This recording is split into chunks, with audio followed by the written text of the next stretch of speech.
I never had one doubt that you'd be okay. You might have fallen down, but nothing has changed. You never lost it, oh, you still got your flame. Light me up, let me see your fire. Light me up, let me see your fire. Light me up, let me see your fire. Light me up, let me see your fire. Light me up, let me see your fire. Light me up, let me see your fire.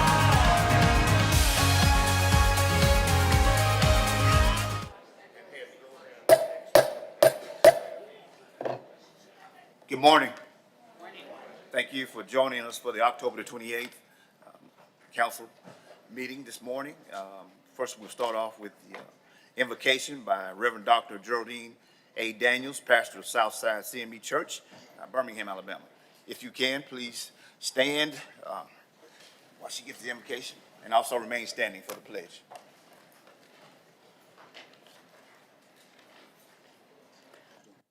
Let us pray.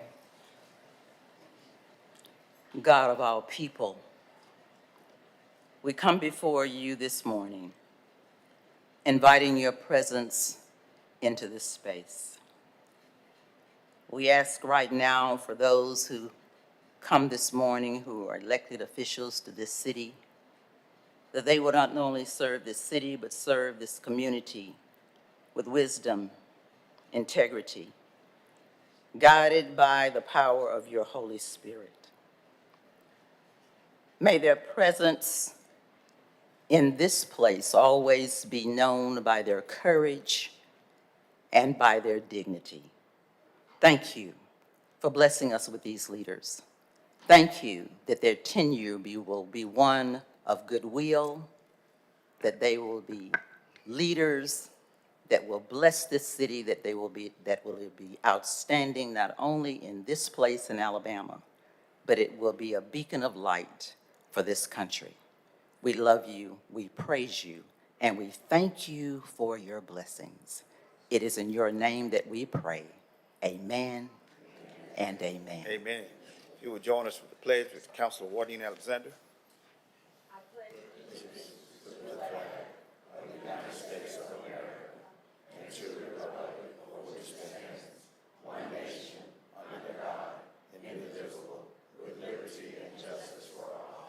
Okay, we'll skip the roll at this time, and we'll do that after the administration of the oaths.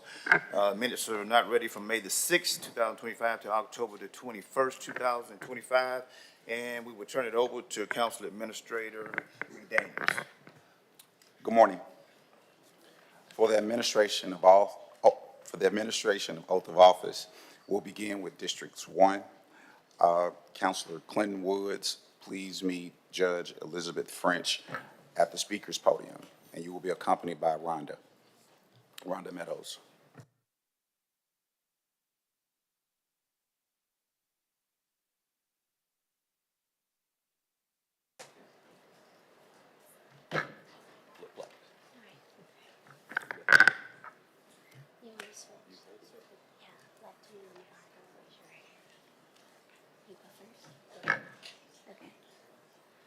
Good morning.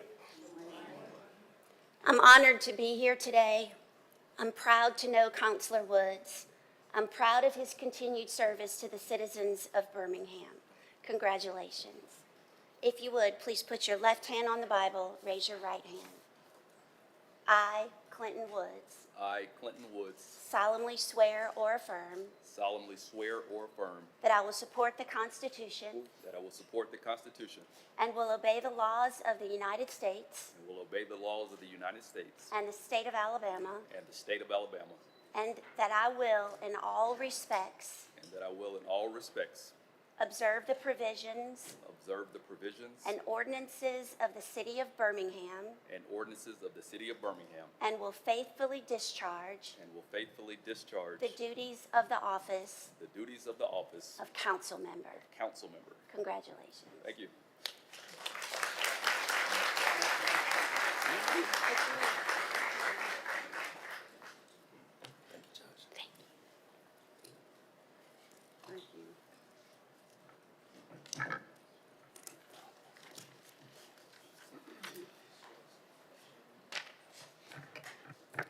Next, Counselor Hunter Williams.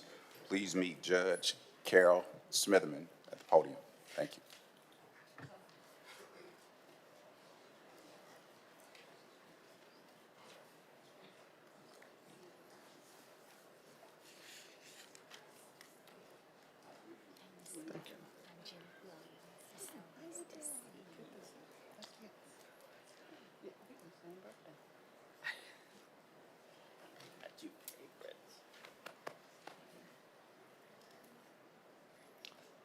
Good morning to you, Councilor Williams. Good morning, Judge.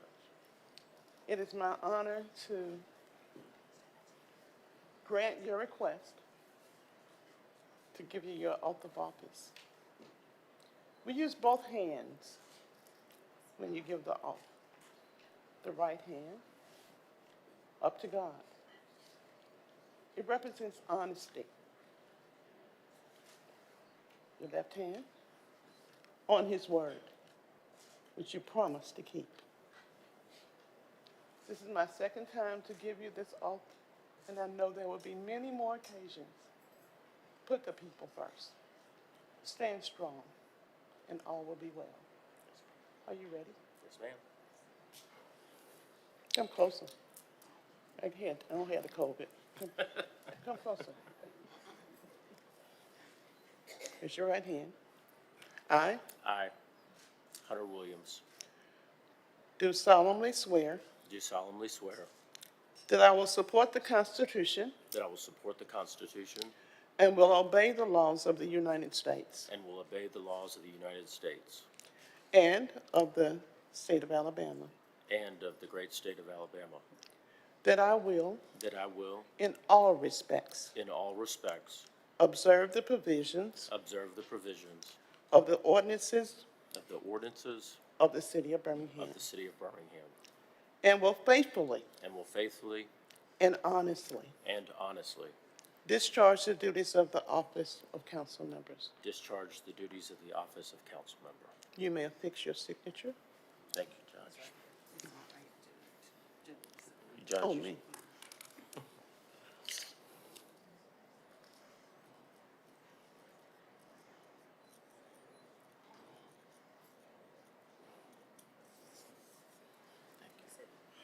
All right. Go in peace. Thank you.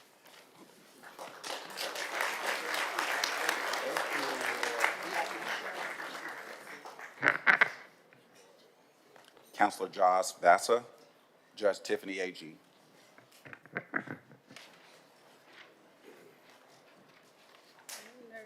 know. It took me one step to do that. Okay.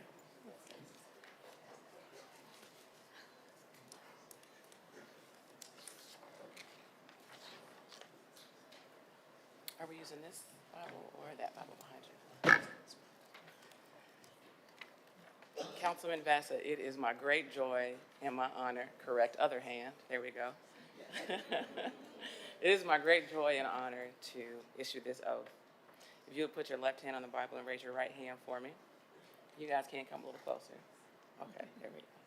I state your name, I, Josh Fossa, solemnly swear or affirm solemnly swear or affirm that I will support the Constitution that I will support the Constitution and will obey the laws of the United States and will obey the laws of the United States and of the state of Alabama, and of the state of Alabama, that I will in all respects that I will in all respects observe the provisions of the ordinances of the city of Birmingham, observe the provisions of the ordinances of the ordinances of the city of of Birmingham, the city of Birmingham, and will faithfully discharge and will faithfully discharge the duties of the office of council member. the duties of the office of council. Congratulations, and please sign here for me. Sign here? Oh, this is me. We're gonna do two.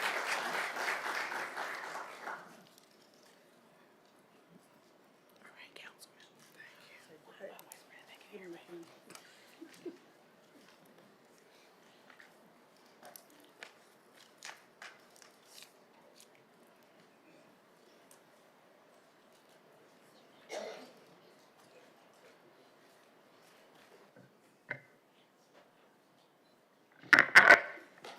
Counselor Brian Gunn, Judge Houston Brown.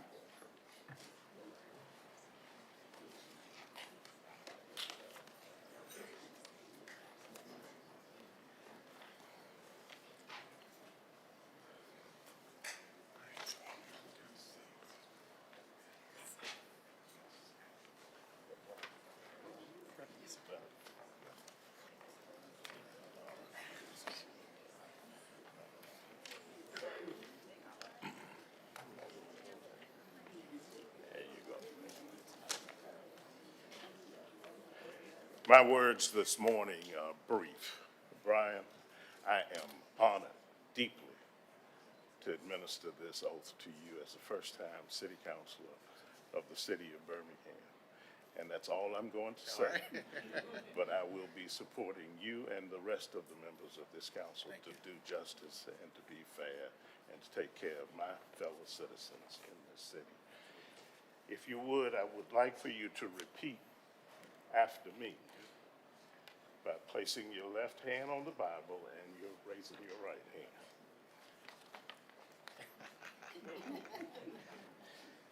I state your name, I, Brian Gunn, solemnly swear or affirm solemnly swear or affirm that I will support the Constitution that I will support the Constitution and will obey the laws and will obey the laws of the United States of the United States and of the state of Alabama, and of the state of Alabama, that I will, that I will, in all respects, in all respects, observe the provisions observe the provisions of the ordinances of the ordinances of the city of Birmingham, of the city of Birmingham, and will faithfully discharge the duties of the office of council member.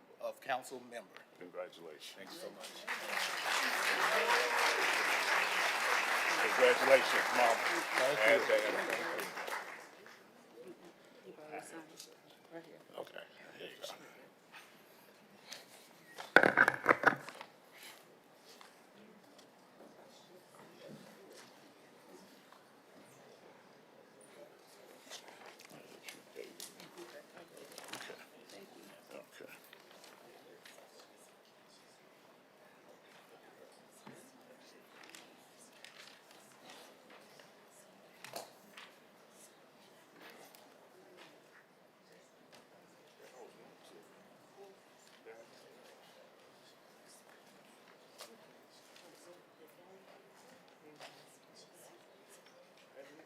Counselor Darrell O'Quinn, retired Judge Houston Brown.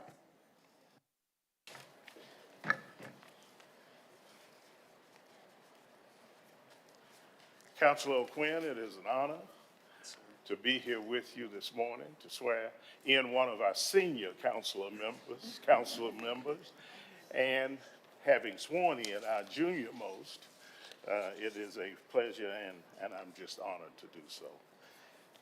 I would like for you to place your left hand on the Bible, raise your right hand, and repeat after me, please.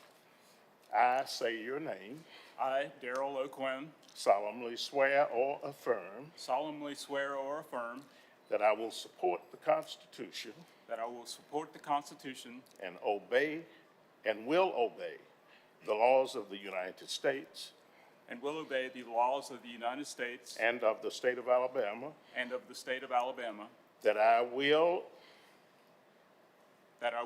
in all respects, observe the provisions of the ordinances observe the provisions of the ordinances of the city of Birmingham, of the city of Birmingham, and will faithfully discharge the duties of the office of council member. Congratulations. Thank you, sir. Appreciate it.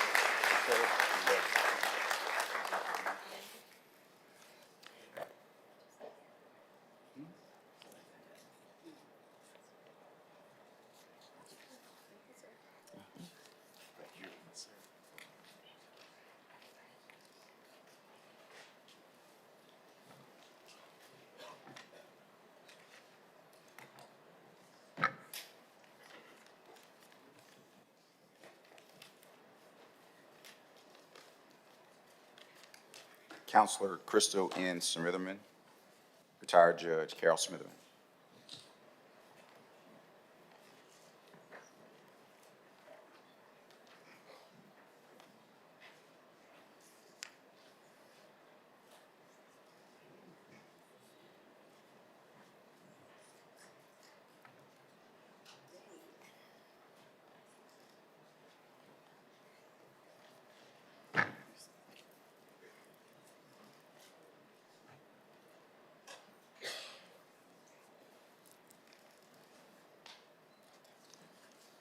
Don't talk too long. What I want, I'll just tell you, I'm so very proud of you. Our family is here. You've done a good job. You do another good work for him, not for you. Okay? This one. Mary? James?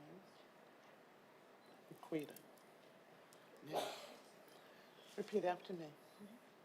I I, Crystal N. Smitherman, do solemnly swear do solemnly swear that I will support the Constitution that I will support the Constitution and will obey the laws of the United States and will obey the laws of the United States and of the state of Alabama, and of the state of Alabama, that I will in all respects that I will in all respects observe the provisions observe the provisions of the ordinances of the ordinances of the city of Birmingham, of the city of Birmingham, and that I will faithfully and that I will faithfully and honestly and honestly discharge the duties discharge the duties of the office of council of member. the office of council member.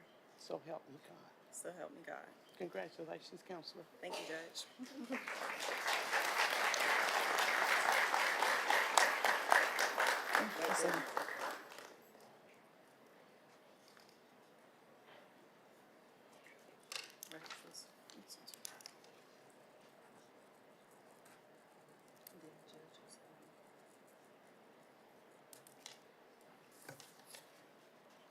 Which one? This one.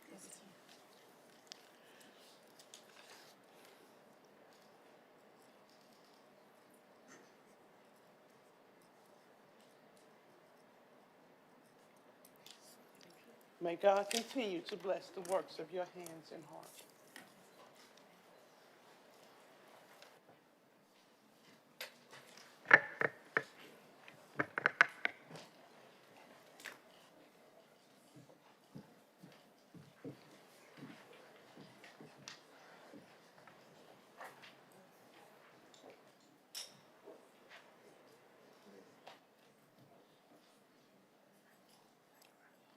Counselor Warding T. Alexander, Judge Katrina Ross.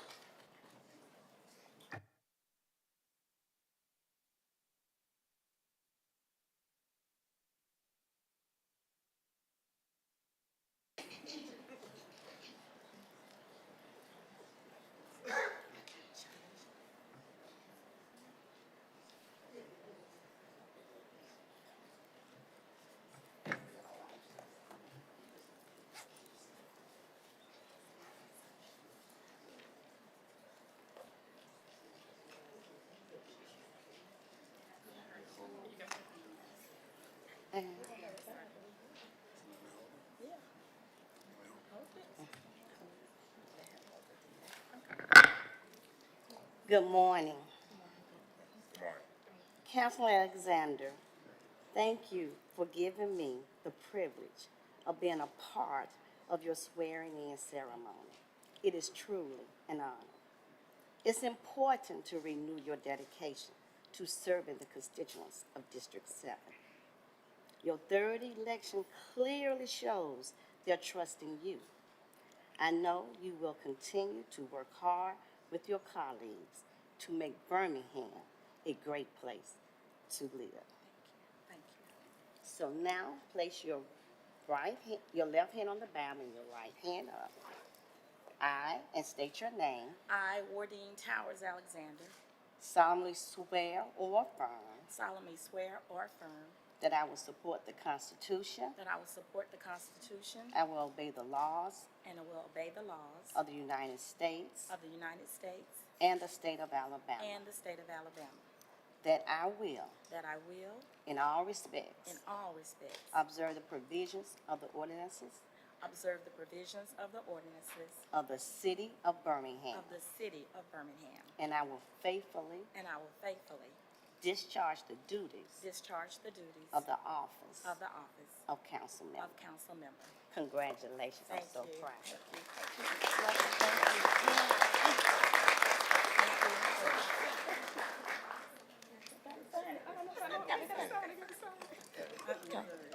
Judge. Oh, we so excited. I know it.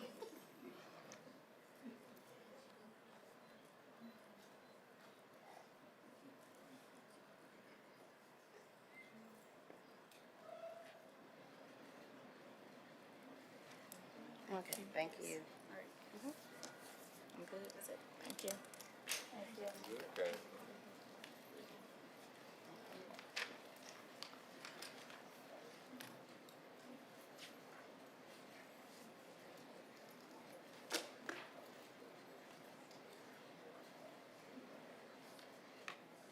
Counselor Sonia Q. Smith, Judge Marika Coleman.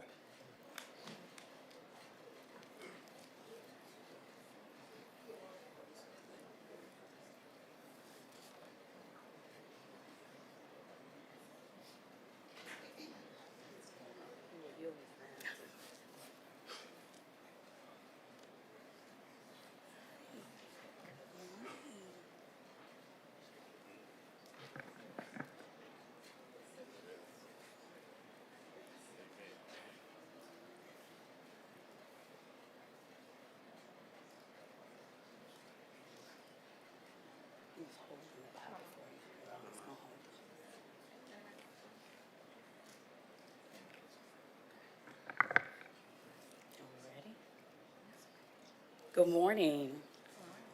Sonia, I am so proud of you. Today marks a milestone for you and a journey that I've had an opportunity to watch firsthand.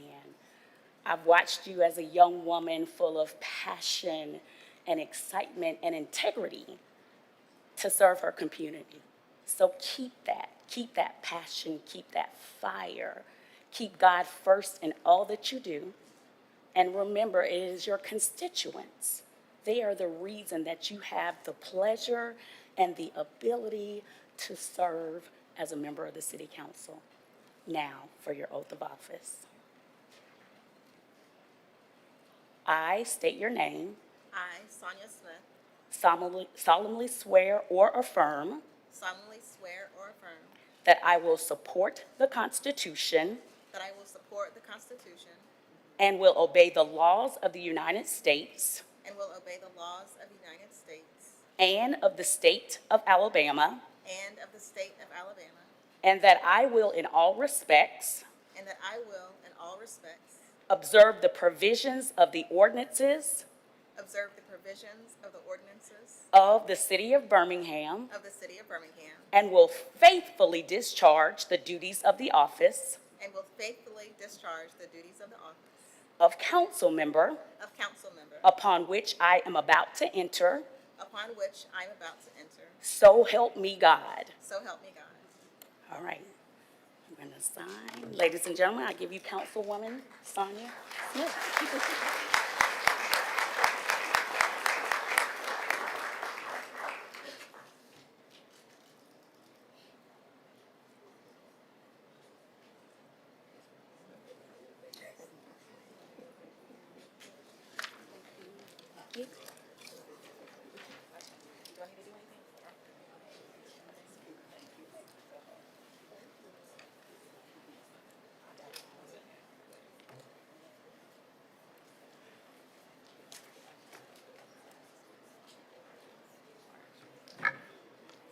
Counselor Latanya Tate, Judge Frederick Boland.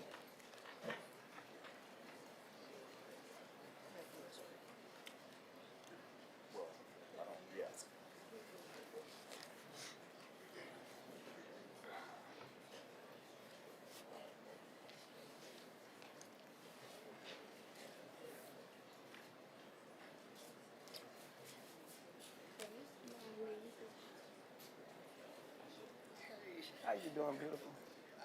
Good morning.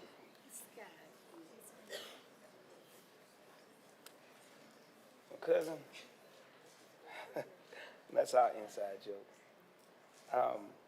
It is an honor to be here today with the privilege of swearing you in. Now, I've listened to this 8 other times, and to me, something stuck out. And the fact of the matter is, the first part of this oath is something that every citizen in this room must do.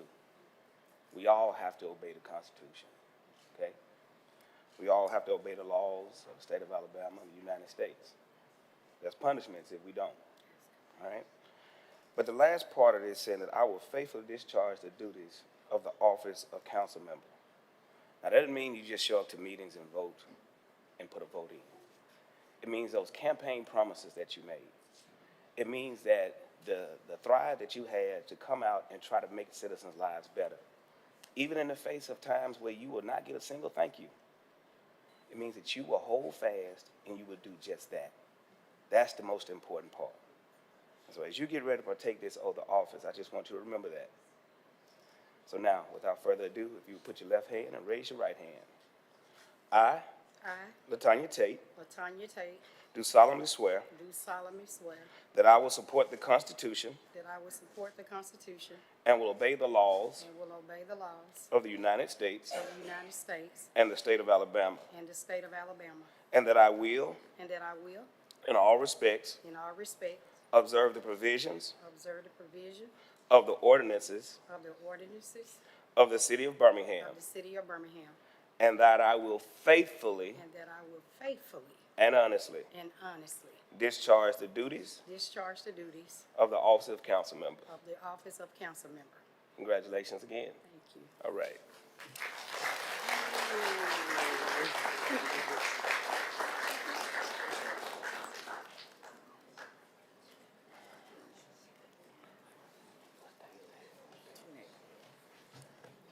Oh man, it's my mom's birthday.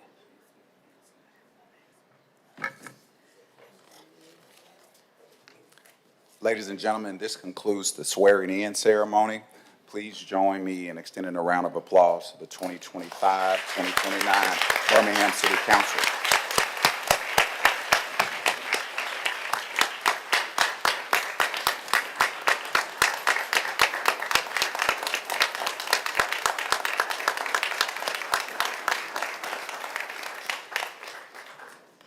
Thank you. Okay, councilors, at this time, we will call the roll. Councilmember Alexander. Here. Councilmember Gunn. Here. Councilmember O'Quinn. Present. Councilmember Smith. Here. Councilmember Smitherman. Good morning. Councilmember Tate. Here. Councilmember Vasa. Here. Councilmember Williams. Good morning. Councilmember Woods. Good morning. Okay, councilors, previously you all submitted information as far as the voting is concerned. Before we start the process for the position of president, are there any questions? Questions? Okay. So at this time, I will open the floor for nominations for the position of president of the City Council of Birmingham. I'd like to nominate Wardine Alexander. Okay. Any others? No other nomination? Okay, nominations are closed at this time. So, obviously, we just need to take a vote on that to make it official, okay? So let's get a motion to that effect then, for Councilman. Okay. All in favor? Aye. Let it be known by saying aye. All opposed? All right, congratulations, Councilor Alexander.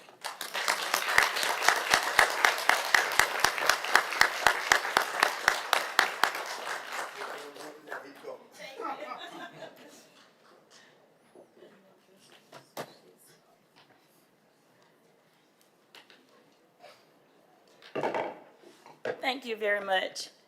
At this time, we will open nominations for the position of pro tem. Are there any nominations? I'd like to nominate Councilor Latanya Tate. Are there any other nominations? I would like to self-nominate myself. Are there any other nominations? Mr. Clerk, at this time, we have 2 nominations. Nominations are you gonna close them out? Yes. Okay. All right, first vote, since we have you last here. Councilmember Gunn. Counselor Tate. Councilmember O'Quinn. Latanya Tate. Councilmember Smith. Latanya Tate. Councilmember Smitherman. Smitherman. Councilmember Tate. Tate. Councilmember Vasa. Counselor Tate. Councilmember Williams. Tate. Councilmember Woods. And Council President Alexander. Tate. Okay. So we have 8-1, Councilmember Tate, obviously. All right, at this time, we We'll voted declare that. in for Councilor Latanya Tate as President Pro Tem.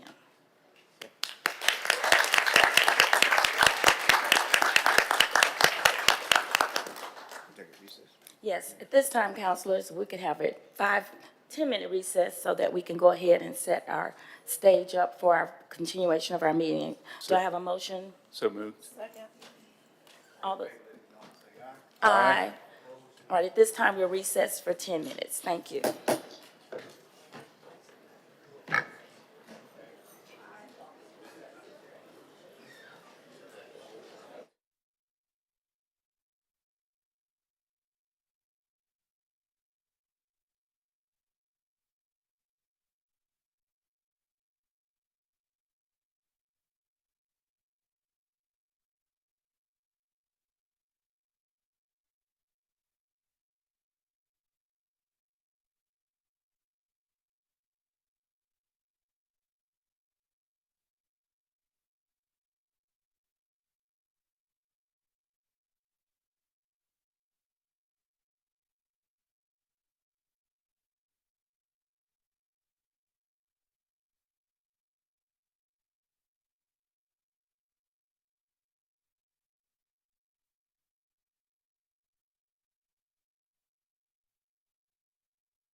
We reconvene the meeting of the Birmingham City Council.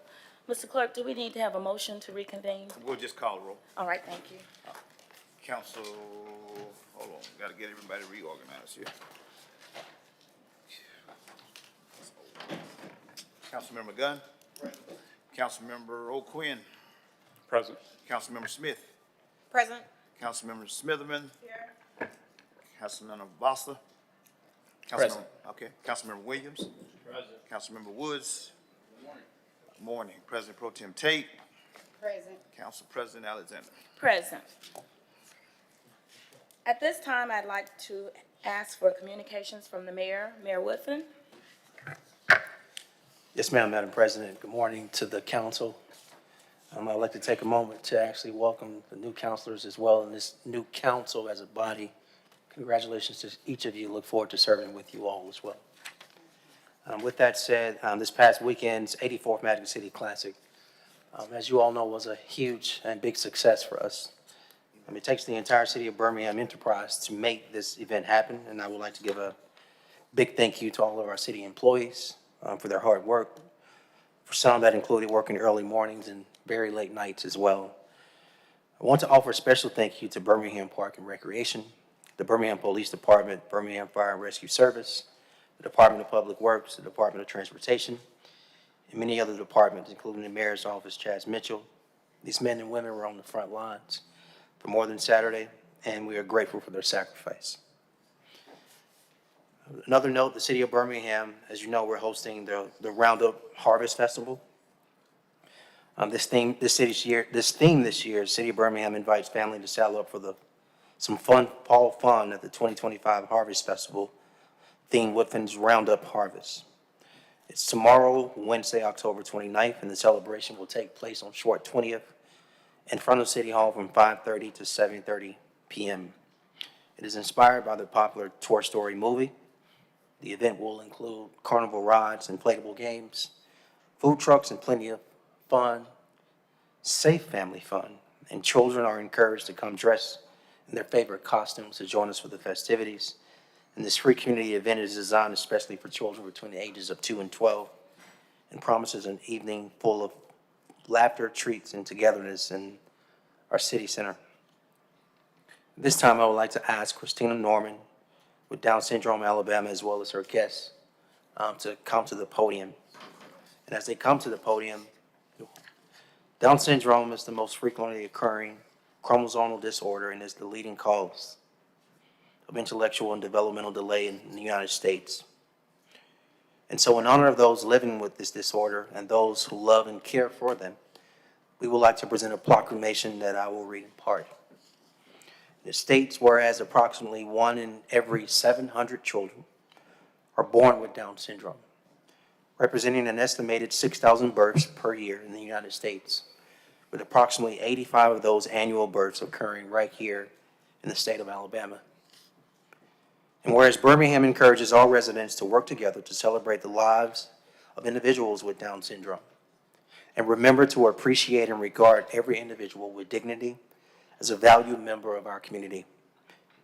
And whereas through public awareness, the city of Birmingham supports the initiatives of organizations working to ensure people with Down syndrome have adequate services, are valued by society, and can lead fulfilling and productive lives in our community. Now, therefore, I, Randall L. Woodfin, Mayor of the City of Birmingham, along with the Birmingham City Council, do hereby proclaim the month of October 2025 as Down Syndrome Advocacy Month in support of individuals with Down syndrome as well as their families, advocates, researchers, and medical professionals. And I want to encourage all citizens to work together to promote, respect, and the inclusion of individuals with Down syndrome and to celebrate their accomplishments and contributions. And with that, please provide more.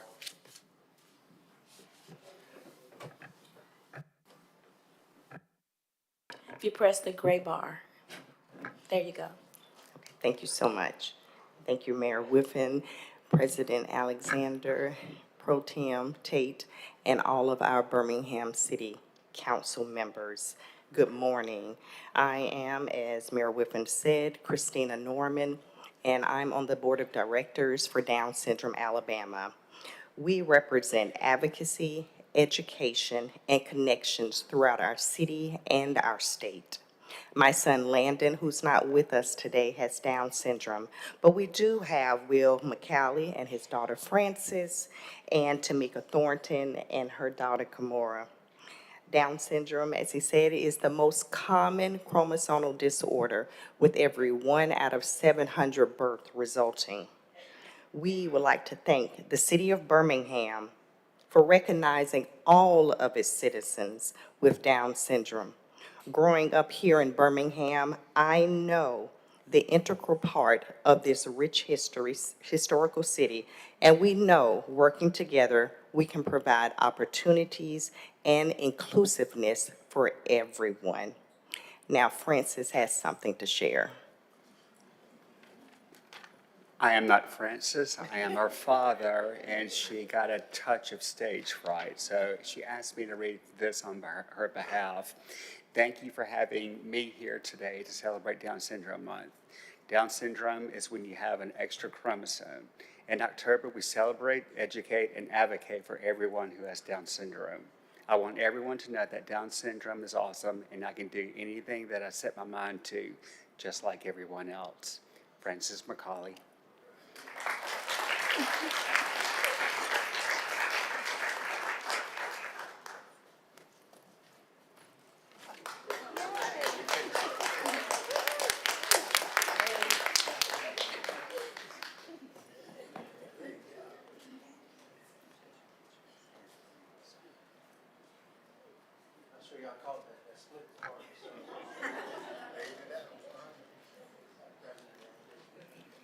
Thank you, Mayor Whiffen. Madam President, I would Yes, like to. Councilor Yeah, Smitherman. Thank you.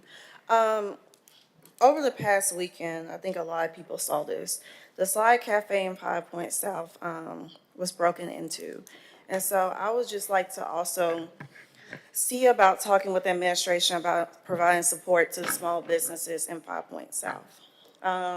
We have been losing businesses from Iron City Pizza, for example, Black Market, and I would just like to see if we can have a meeting with them to help them as well. Also, in the head of this new term, I would like, and the new councilors will see, every neighborhood meeting, we are the ones that have to answer to them about city issues.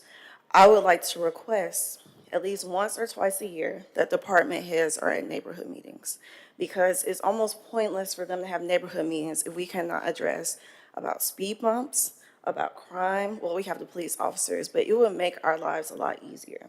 We used to have department heads when I was first in office. So that's a request. The Blue Book, I still want it monthly. I would like a request for it to be printed. Currently, I've heard it's not updated, so I would like it updated. And I would like a mid-year review every year for the next 4 years. And those are my requests. Thank you. Thank you. At this time, I would like to read the statement of the conduct of business before we consider the consent agenda. All items designated as consent are routine and non-controversial and will be approved by one motion. All items on the consent agenda will be announced by reading the item numbers only. No separate discussion of these items will be permitted unless a council member or the mayor requests the item to be removed from the consent agenda. Additionally, a citizen interested in addressing the council with respect to an item on the consent agenda, which is designated for public hearing, and that's for PH as it appears on the agenda, may request the item to be removed from the consent agenda to hold the hearing on the item. Any items removed from the consent agenda will revert to its normal place on the agenda order of business. For remaining matters, all matters of permanent operation, and that's indicated with a P, will be read, and all public hearings indicated with PH will be announced. At this time, Mr. Clerk, can we have a reading of the items for Okay. consent? Yes, ma'am. Consent agenda starts on page 2 with item 3. Page 6, item 4 is on consent. Page 7, Item 5 is on consent. Page 11.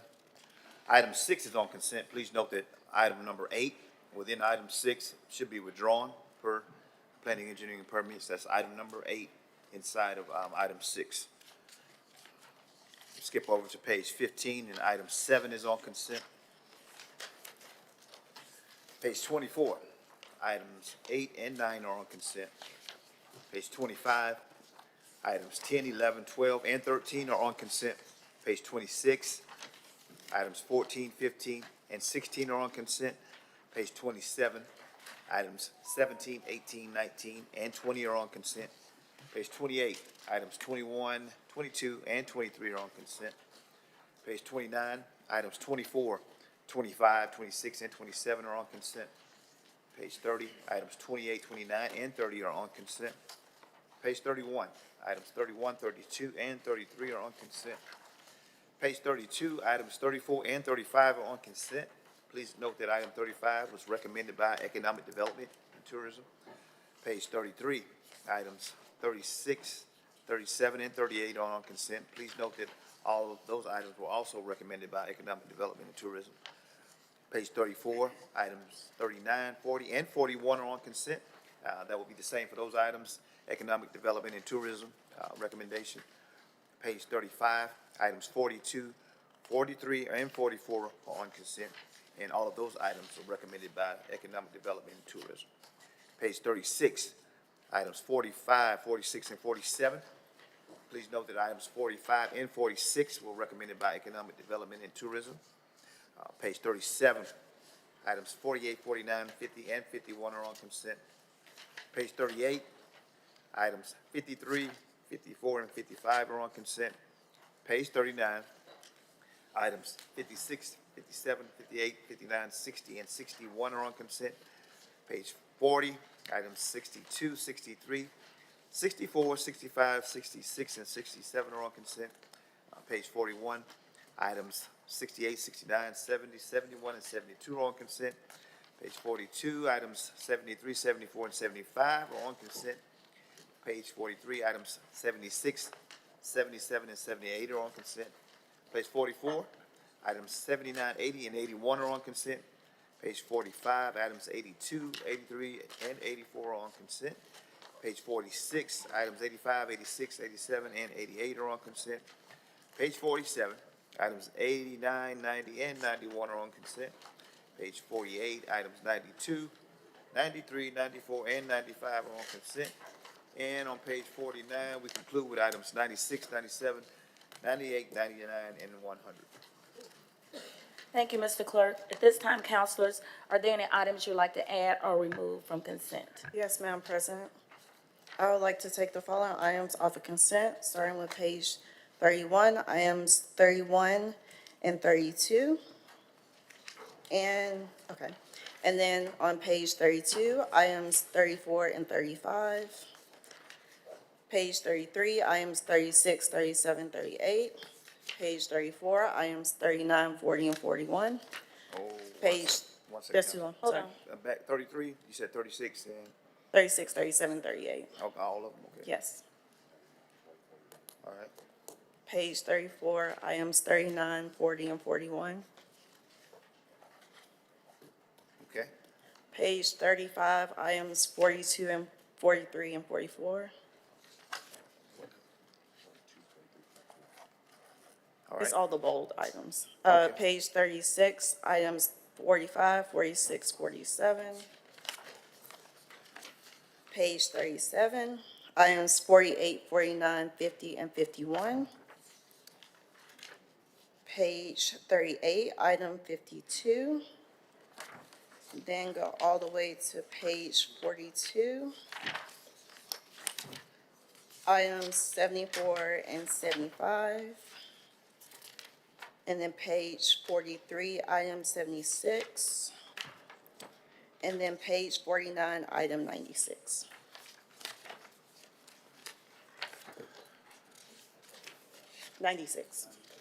On page 49. All right, any others? Councilor LaQuinn? Page 42, item 73, please. Page 42, item 73. Thank you. Any other items? All right, Mr. Clerk, will you read back those items that we moved from consent? Or you want me to do it? I need to I do can, it. it doesn't matter, it's up to you.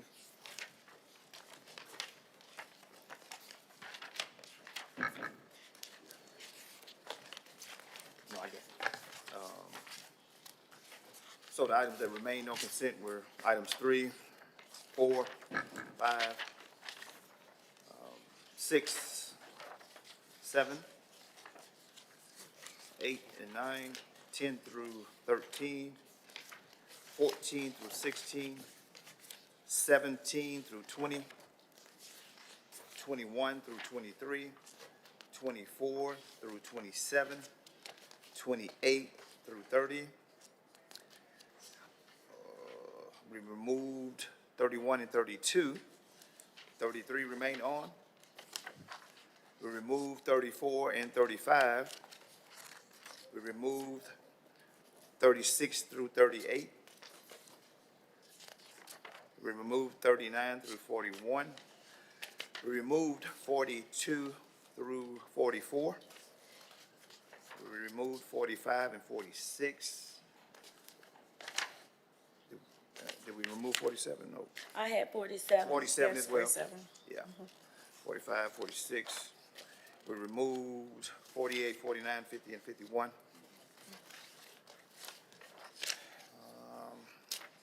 We removed 52, no, it's not on, 53, 54, and 50. No, that's not correct. No. Those are still on. So still on is on 38 is 53 through 55, 39, 56 through 61. Page 40, 62 through 67 are still on. 41, 68 through 72 are still on. And then we removed 73, 74, and 75, as well as 76. And 77 and 78 remained on consent. And on page 44, 79 through 81 remain on consent. Page 45, 82 through 84 remain on consent. Page 46, 85 through 88 remained on consent. Page 47, 89 through 91 remained on consent. And page 48, 92 through 95 remained on consent. And we removed item 96. And 97 through 100 remain on consent. Yeah, I'm sorry, I forgot to take off actually items 77, 78 on page 43, on page 44, items 79, 80, 81, page 45, items 82 and 83, and 84. And then on page 46, items 85, 86, 87, 88. Then the next item, page 47, items 89, 90, 91. And then page 48, items 92, 93, and 94. I believe that's it. All right, thank you. At this time, councilors will entertain a motion and a second for the consent items. Second. Counselor, I'm sorry. Did you, receive iPads? Did everyone receive that? No. Okay, that's fine. So I believe that was Councilor Williams and Councilor O'Quinn. Okay, thank you. Counselor Williams and O'Quinn. All in favor, let it be known by saying aye. Aye. All opposed, say nay. All right, thank you. At this time, the items that were listed as consent are approved. If you're here to listen to either of those items, I'll let you know that they have been approved, and we'll continue with the rest of our agenda. Mr. Clerk, if you'll call the first item. All righty, 1 second, please. I think that's item 31. 31. Item 31.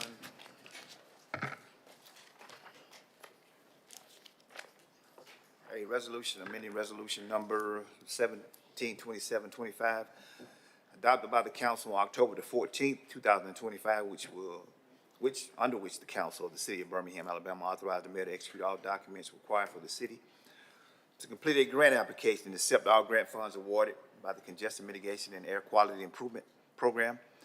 Grant provided by the Alabama Department of Transportation in support of the Greenway and A Road diet on Richard Avenue Jr. Boulevard, South Birmingham, Alabama. The resolution is amended by striking the award amount from the CMAQ grant of $3,200,000 and inserting the award amount of $3,216,484.82 and striking the city contribution in amount of $800,000 and inserting $804,121.20 towards the project. The correct project funding shall be in the amount not to exceed $4,020,606.02. The mayor is further authorized to take all actions and execute such other documents as appropriate and necessary in accordance with the terms of the grant. Motion, please. Move the item. Item is before you. All right, thank you. Councilor Smithman, you asked that this be removed. I know that we heard this during Budget and Finance. Did you have any other questions? Well, I just wanted to make sure the entire council had the same type of information that we did. Thank you. Right, so from administration, can you all give us an overview of this item? Yes, ma'am, Madam President. Colin Alexander is outside. We'll also bring in Alan Walker to assist him to answer any questions the council may have. Thank you.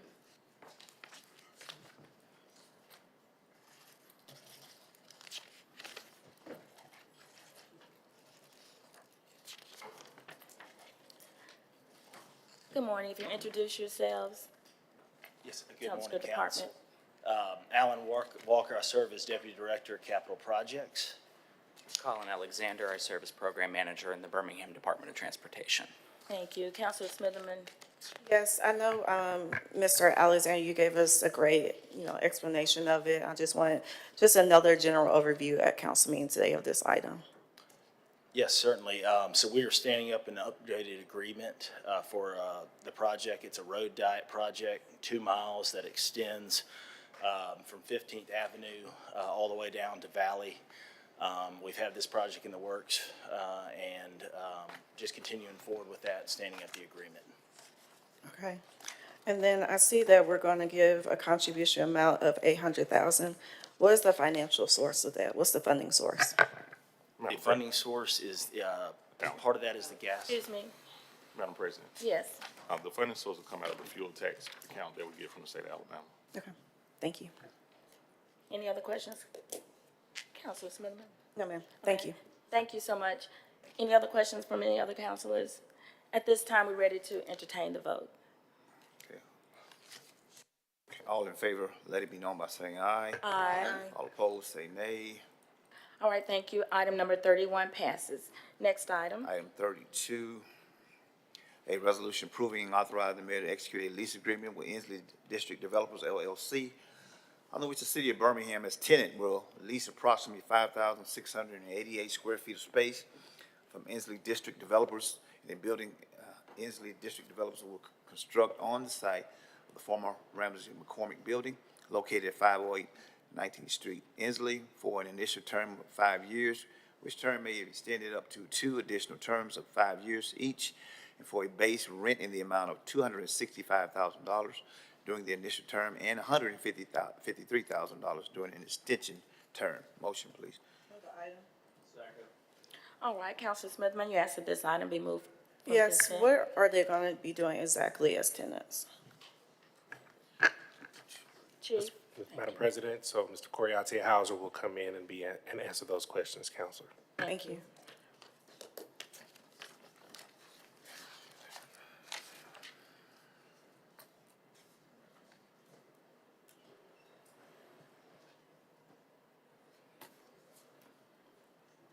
Good morning, Mr. Hauser. If you just introduce yourself and tell us your department. Yeah, Coriaty Hauser. I serve as interim director for Department of Innovation and Economic Opportunity. All right, and Councilor Smitherman, would you address your question? Yes, ma'am. I just want to know, what exactly are they doing?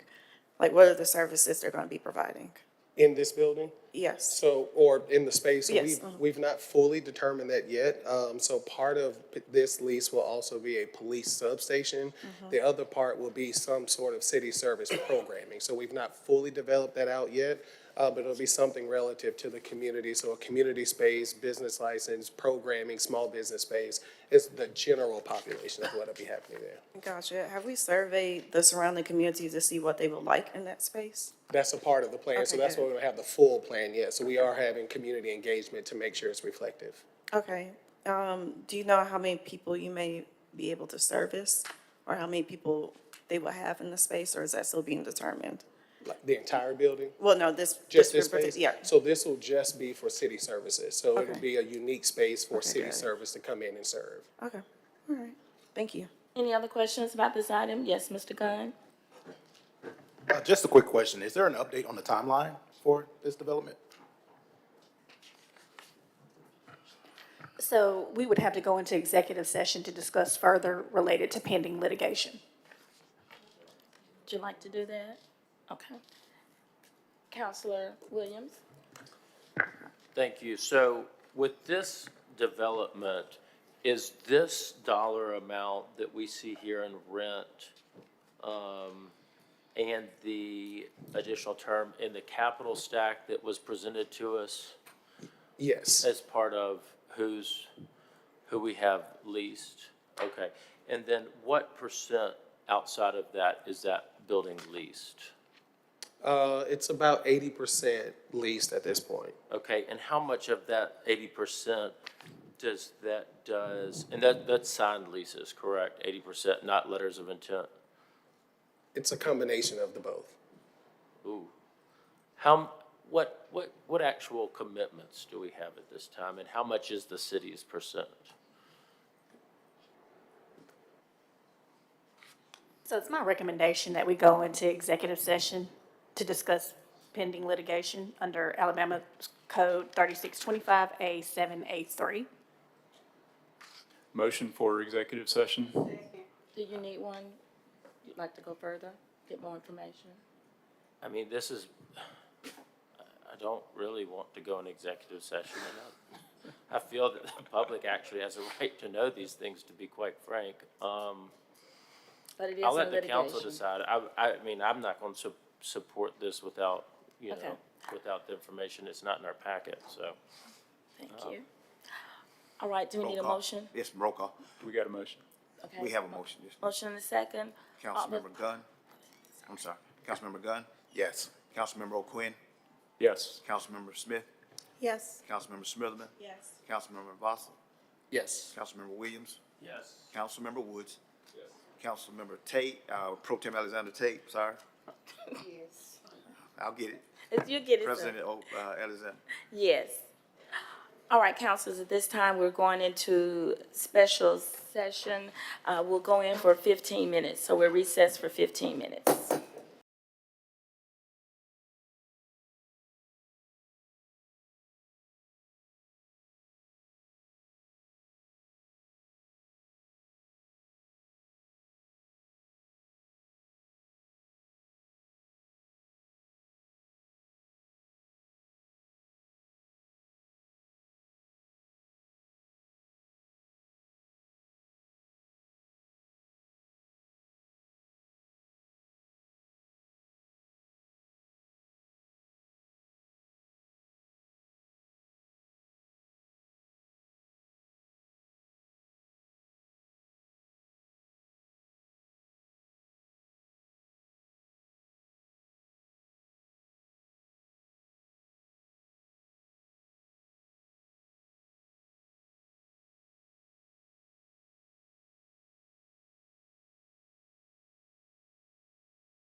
on improving knowledge and skills in culturally responsive and trauma-informed teaching, classroom management, time management, teaching strategies, and work-life balance for a term of 12 months for an amount not to exceed $110,000. Item 38, a resolution approving and authorizing the mayor to execute a BOLD program agreement with the Community on the Rise through the BOLD funding program to implement a project to empower 5 women survivors of homelessness through the whole program full-time employment opportunity and community partnership.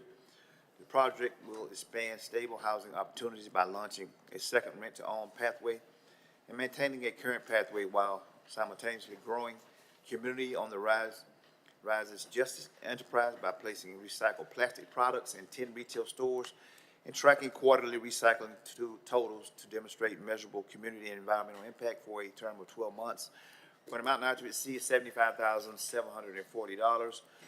Item 49, a resolution approving and authorizing the mayor to execute a BOLD program agreement with the Creed Foundation for the BOLD funding program to implement Creed Foundation's PACE program, a 16-week business development curriculum designed for historically underserved small business owners, which closes critical gaps in financial literacy, credit readiness, legal compliance, and operational capacity through group instruction and one-on-one mentorship for a term of 12 months for an amount not to exceed $94,402.50. Item 40, a resolution approving and authorizing the mayor to execute a BOLD program agreement with Forge Workspace LLC through the BOLD funding program to implement 2 12-week accelerator programs which will guide more established business owners that are in early stage profitability through operational and strategic growth for a term of 12 months for an amount not to exceed $142,502. Item 41, a resolution approving and authorizing the mayor to execute a BOLD program agreement with the Hope Inspired Ministries Incorporated through the BOLD funding program to serve 85 participants through 6 9-week workforce development classes with wraparound support, including life coaching, case management, transportation, valid ID, and counseling, in which participants will earn industry-recognized credentials, complete internships with local employers, and receive 12 months of post-graduation support to ensure job placement and retention for a term of 12 months for an amount not to exceed $115,008.20. Item 42, a resolution approving and authorizing the mayor to execute a BOLD program agreement with Hub or Worldwide Incorporated through the BOLD funding program to implement the Adopted Clinic Initiative, clinics to provide critical medical supplies and equipment to support the 5 Alabama Regional Medical Services clinic locations and their mobile units serving uninsured and underinsured patients in priority neighborhoods, in addition to providing quarterly trauma training for community members and clinic staff for a term of 12 months for an amount not to exceed $73,887.62. Item 43, a resolution approving and authorizing the mayor to execute a BOLD program agreement with Measured Access through the BOLD funding program to implement the Capital Innovation Lab Birmingham Inclusive Innovation Initiative, which is designed to eliminate barriers, strengthen workforce development, and support small businesses by bringing together angel investor training and entrepreneurship development for students and professionals, and a community-wide innovation summit for a term of 12 months for an amount not to exceed $121,000. And I think we went to 45, skipping 44. Yes. 45, a resolution approving and authorizing the mayor to execute a BOLD program agreement with the Post Founders LLC through the BOLD funding program to implement a comprehensive community-centered emergency response training program to improve cardiac and survival rates and reduce health disparities and create pathways to workforce development, focusing on Birmingham's priority neighborhoods, including North Birmingham, Smithfield, Ensley, and Woodlawn, where residents face the greatest barriers to CPR training and emergency preparedness for a term of 12 months for an amount not to exceed $83,240. Item 46, a resolution approving and authorizing the mayor to execute a BOLD program agreement with United Ability Incorporated through the BOLD funding program to implement the Pre-Apprenticeships Training Initiative, which will activate employee partnerships in manufacturing industries to develop pre-apprentice work sites that meet national apprenticeship standards, are teaching competitive and marketable skills to youth with disabilities for a term of 12 months for an amount not to exceed $108,000. I think that's it. All right, counselors, I do want to bring attention, we will not be considering with the call of these items, item 37 on page 33. Mr. Clerk, will you note that? We'll call it up by itself. 37? 37, yes, sir, and 44. Right. So at this time, we'll entertain a motion for the items in front of us. So, second. Item is before you. All right, thank you. Councilor Smitherman? Really just, I mean, I know you just gave it to us, but literally other than maybe the Budget and Finance Committee, no one else knows anything about these. Well, we just need an explanation. All right. Honestly, like a short description of the organization, project, geographic priority areas, and their goals for each quarter, and how long have they been in existence? Thank you. Mayor Whitman, do you have someone from your team? Yes, ma'am, Madam President. At this time, I would like to ask Monique Schwartz to come in and give a very high level of these items. Right. Thank you. And councilors, before you, you do have a presentation that was presented at Budget and Finance, and it should follow along with Ms. Short's overview. Thank you, Ms. Shorts. Should give us your name again and hit the gray bar so we can hear you. Fantastic. Thank you. Good morning. Good I'm morning. Monique Shorts, and I serve as a Senior Program Manager for the Office of Business Diversity and Opportunity within the Department of Innovation and Economic Opportunity. And I'm here today to present the 12 finalists for the Bold Awardee Program. Alabama Center for Employee Ownership. Their geographic priority areas are Inslee, 4th Avenue Business District, and the Civil Rights District. They're an Alabama 501c3 nonprofit organization whose mission is to turn the silver tsunami of retiring small business owners into an opportunity for workers, particularly minority and women workers, to build wealth, have a voice in their workplace, and share in the dignity of ownership. Their initiative aims to convert 10 businesses to employee ownership, turning 400 employees into owners and creating 5 new jobs in the process. To facilitate this, ALCEO will host a conference with 50 attendees, providing a platform for discussion and networking. Additionally, the program will engage 20 focus group participants to gather insights and feedback while surveying 500 businesses to assess their needs and interests. To support these efforts, they will also train 5 community-based canvassers who will help spread awareness and promote the benefits of employee ownership within the community. Be Kind Birmingham is a second-time awardee. Their priority areas are Inslee, 5 Points West, North Birmingham, Smithfield, Illiton, Titusville, and Woodlawn. They are a grassroots organization, women-led, committed to breaking down barriers faced by low-income and unhoused residents across Birmingham.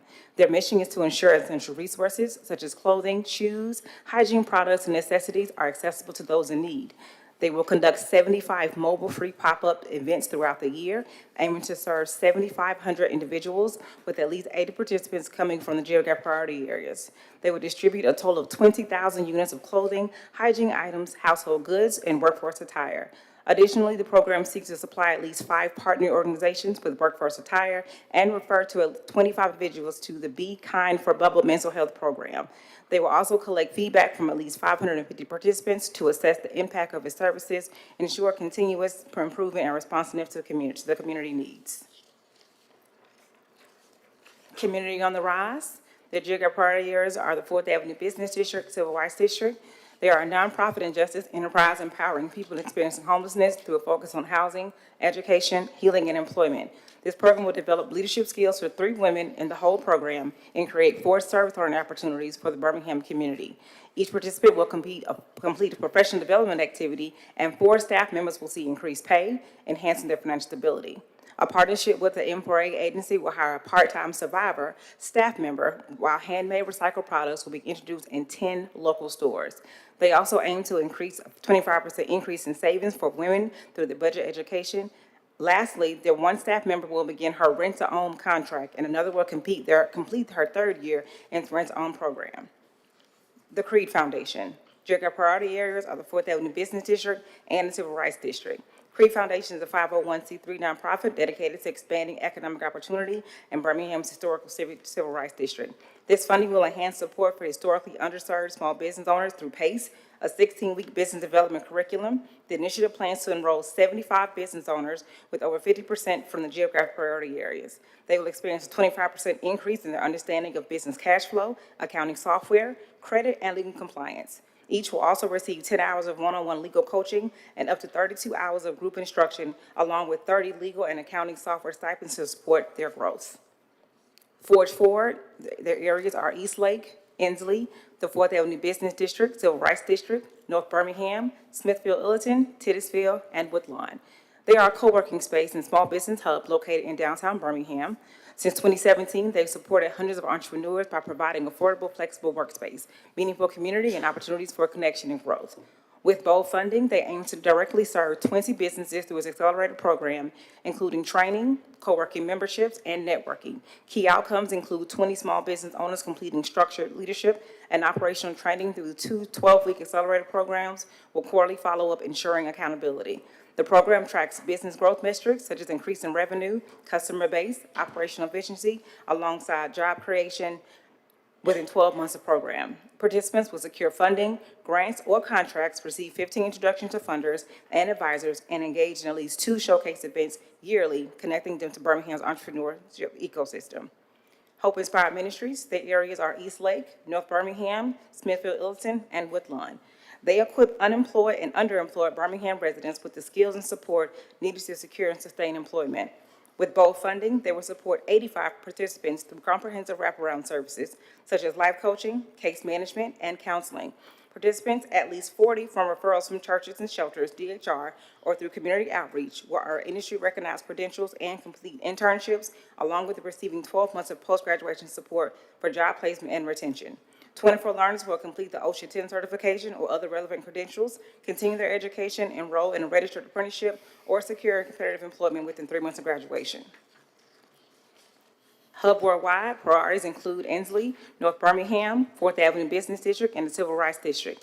They are a nonprofit that provides a unique and essential service as the only organization in Alabama focused on redistributing life-saving medical supplies and equipment to underserved clinics. Their initiative aims to provide medical supplies and equipment to 5,000 patients through the Adopt a Clinic program, targeting both priority areas like North Birmingham, Inslee, and Eastlake. It will support all 5 armed clinics in Birmingham by distributing $93,000 worth of supplies, including gunshot wound care kits and its diagnostic tools. HUB will deliver 176 essential items, train 20 medical staff in first aid for severe trauma, and provide fast training for 60 residents. HUB will also increase patient access to essential services by 15%, preventing 5,000 pounds of medical equipment from landfills. Measured access. Priority areas are Inslee, North Birmingham, Fourth Avenue Business District, and Civil Rights District. Measure Access advances inclusive economic development through capital access, workforce innovation, and community entrepreneurship support. They will launch the Capital Innovation Lab to train 15 angel investors, targeting an 80% completion rate, and engage 20 accelerated participants with a 75% completion goal. 15 professionals will obtain angel investment certifications, while 20 students will complete venture capital fundamentals training. 75% of those angels will commit to ongoing investment activity here in Birmingham.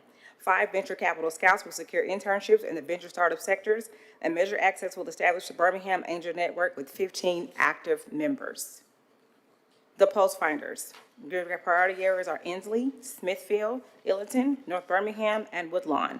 Post Finders LLC is a woman-owned health education business committed to improving cardiac health outcomes and emergency preparedness through accessible CPR, AED training and certification.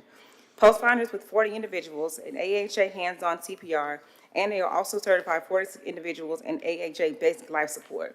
215 individuals will be trained and certified at AHA Heart Saver, CPR, AED. 290 participants will receive training in opioid overdose response, Narcan administration, and stop the bleed training. This initiative will train and certify 2 individuals as CPR instructors and engage 5 volunteers with the Post Finders. It aims for at least 15% of the 300 participants trained to report increased confidence in performing bystander training. Training locations include Carver High School, HABD, and McAlpine Park. United Ability areas include Eastlake, 5 Points West, North Birmingham, Titusville, and Woodlawn. United Ability is a nonprofit organization originally founded in 1948 by a group of compassionate citizens in Birmingham to provide services to individuals with disabilities.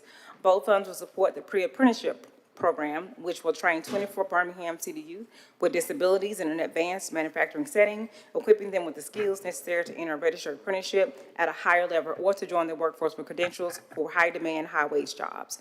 Further referrals will be sourced from 38 Birmingham City Schools and the Alabama Department of Rehabilitation Services. Learners will complete OSHA 10 or other relevant certifications, complete 126 hours of on-the-job training, obtain certifications in forklift driving, and within 3 months of graduation are expected to advance their education, enroll in a registered apprenticeship, or participate in competitive employment. Employer sites include Buffalo Rock and Motion Industries.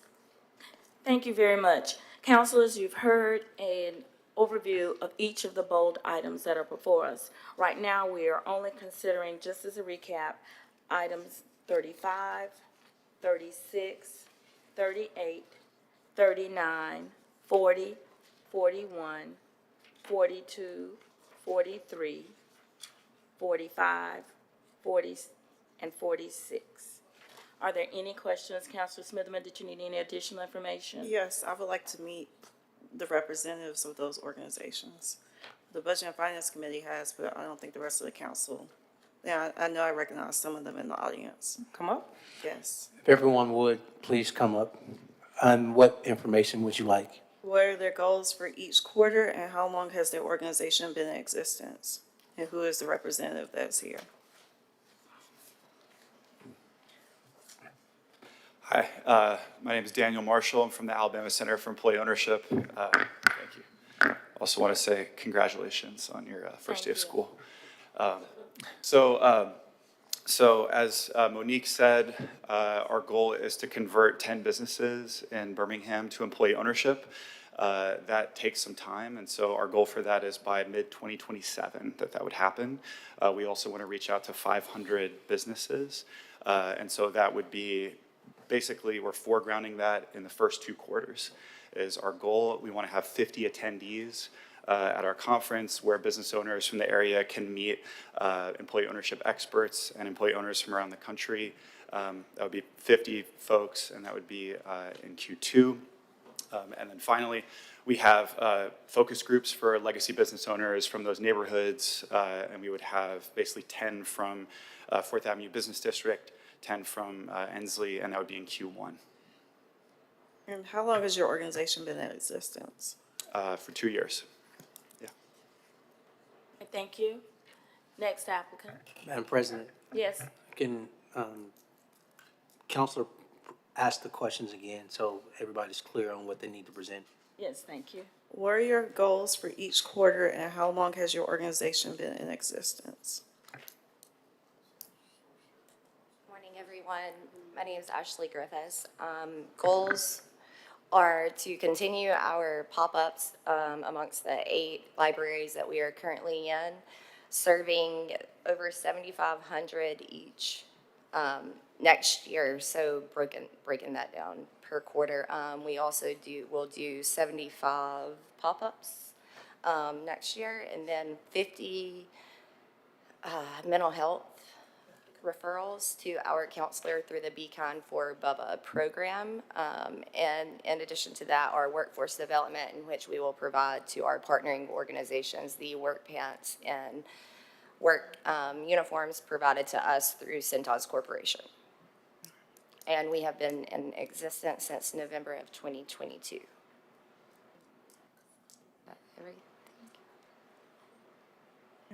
Madam Pro Tem. All right, thank you. I believe that's your last, you get answered all your Yes, questions. yes, ma'am. Next, please. Goals and how many years they've been in Yes, existence, correct? Hello, if you'll state your organization and your name. Hello. Good morning. Congratulations, new counselors. My name is Avery Rhodes. I'm the Executive Director of Community on the Rise. We are so excited about this opportunity. We've been in existence for 5 years, since 2020. We empower people experiencing homelessness. Our goals for this BOLD grant are to empower 5 women survivors of homelessness who already are in our WHOLE program. WHOLE stands for Wellness and Housing Opportunity Linked to Employment. So it's a comprehensive embrace of women struggling on the fringes.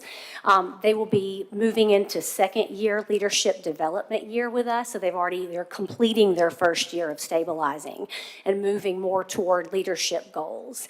We are also going to continue work in our recycling justice enterprise. We're the only nonprofit in Alabama recycling number 5 plastic, which is polypropylene. And so we are seeking to get our goods, which include jewelry and home decor, into 10 local retail stores so that we can expand our reach, as well as recycle 25 super sacks, which is a huge bag of plastic, and divert it from the landfill and from our ecosystems.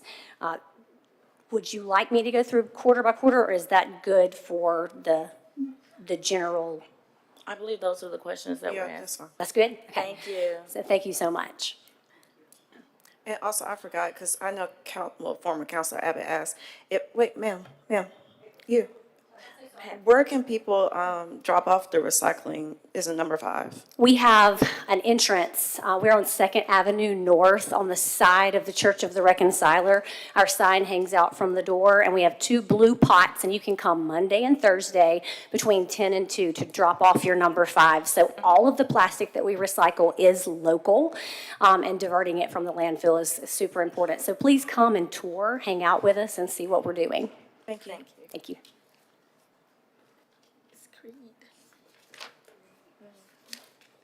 Good morning. My name is Danielle Hines, the Executive Director of the Creed Foundation. The Creed Foundation has been around for 2 years. However, you all might know Creed 63, which has been in existence since 2021. The goal of the program is to provide 75 businesses over the next 1 year, 25 per quarter, to receive one-on-one accounting support and one-on-one technical assistance, which also includes legal work. All of the businesses will receive free QuickBooks, which is substantial, and it will create an economic impact directly to the city of Birmingham of more than $900,000 total at the end of the 12 months. Thank you. Thank you. Next applicant. Hi, my name is Kim Lee. I'm the owner and founder of Forge. We are a co-working space located in the Pizzitz building. We opened in 2017, and over the years we've started hundreds of small business owners, many of them located in the city of Birmingham.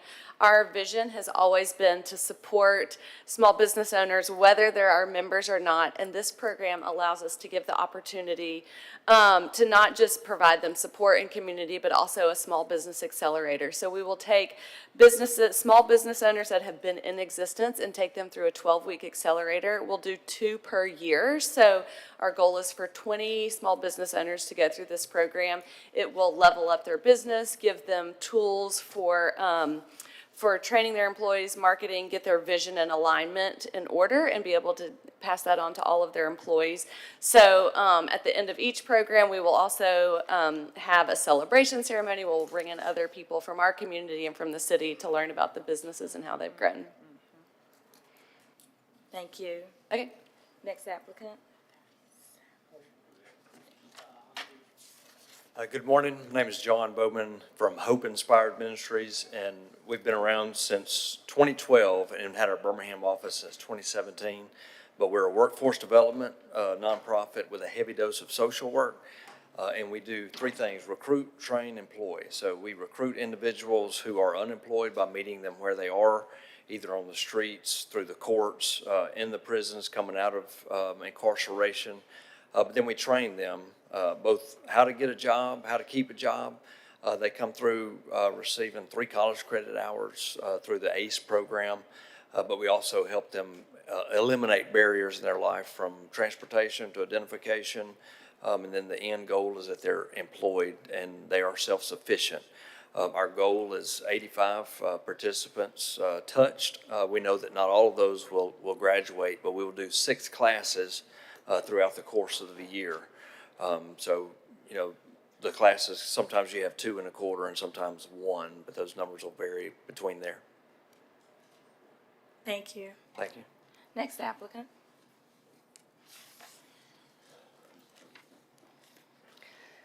Hello, my name is Laura Gilmore. I'm the founder and executive director of Hub Worldwide. We launched in 2019, so we're kicking off our 8th year starting in January. Hub stands for Healthcare, Under-Resourced, and Biomedical. We are laser focused on helping under-resourced communities with their healthcare needs. So the mission of Hub and what we do is basically we collect unused and surplus medical supplies and equipment, and we distribute them to communities in need. That includes individuals. Sometimes people call us, get, discharged from the hospital, things like that. We also serve clinics in the area, but the Bold Grant is focused on the arms clinics. Our goal is to supply them with $93,000 worth of supplies and equipment and training this year. We're going to start out in the first quarter with an updated needs assessment, and then we'll have our first trauma training that quarter. So we're going to have trauma trainings each quarter. We're going to train 20 office staff, but also 60 individuals in the community. We're also going to provide incentives for them to come. And if anybody knows anyone that needs help or wants to donate supplies, we're located at Hardware Park, 811 Fifth Avenue North. Do you have any questions? Thank you. Thank you. Next applicant. Good morning. My name is Douglas Watson, Managing Director for Measured Access. Measured Access is an economic development organization. At the center of economic development is entrepreneurship. And part of that is what we do. We provide resources to entrepreneurs, and one of the biggest gaps in resources is funding. And so Alabama is one of the least funded states as far as venture capital is concerned. And one of the biggest reasons about that is that, one, there's a lack of angel investors, and because of that, there's a lack of education around what that means. And so we are providing that education around angel investment and venture capital for both potential angels and students that would like to learn that. And so, Thank you. Next applicant.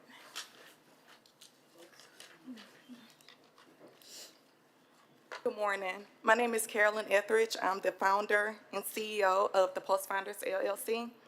Our mission and what we will be providing is not only confidence, but training individuals throughout our underserved areas through Woodland, Ensley, Smithfield, and North Birmingham, giving them the confidence of how to respond in the event of an emergency by offering 300 individuals training and certification in CPR-AED, Narcan opioid awareness, and Stop the Bleed training.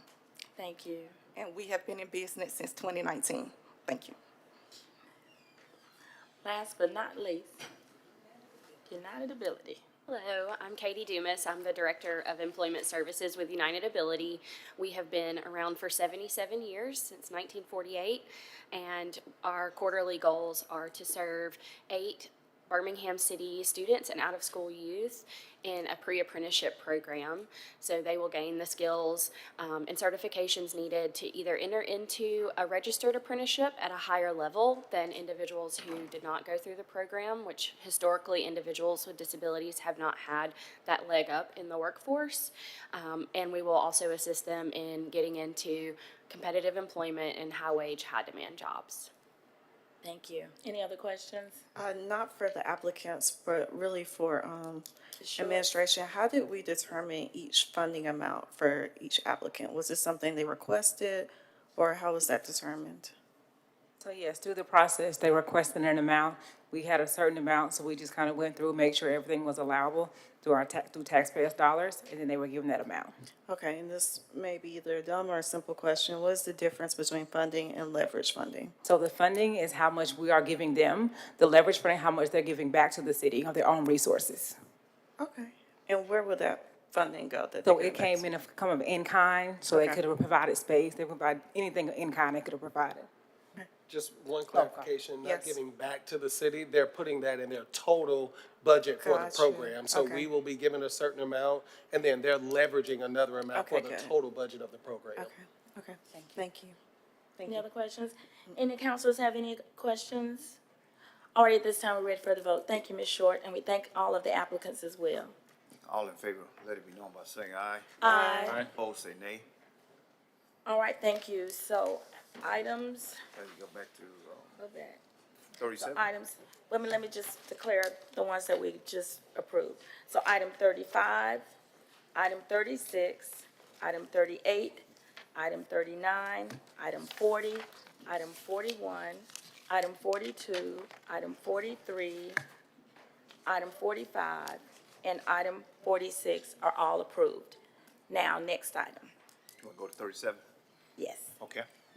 Item 37, a resolution approving and authorizing the mayor to execute a bold program agreement with Breakthrough Birmingham through the bold funding program implement Breakthrough Birmingham's Thrive Teacher Project, which offers one-to-one coaching mentorship to first and second year Birmingham teachers, and teachers are assigned a mentor, coach, a retired educator from whom they receive weekly observations and coaching. The program focuses on improving knowledge and skills and being culturally responsive and trauma-informed teaching, classroom management, time management, teaching strategies, and work-life balance for a term of 12 months for an amount not to exceed $110,000. Motion, please. Move the item. Item is before you. All right, thank you. Counselor Smitherman, you asked that this item be removed. I think you have the same question. Yes, ma'am. Goals for each quarter and how long they've been in existence. We have the representative from Breakthrough Birmingham.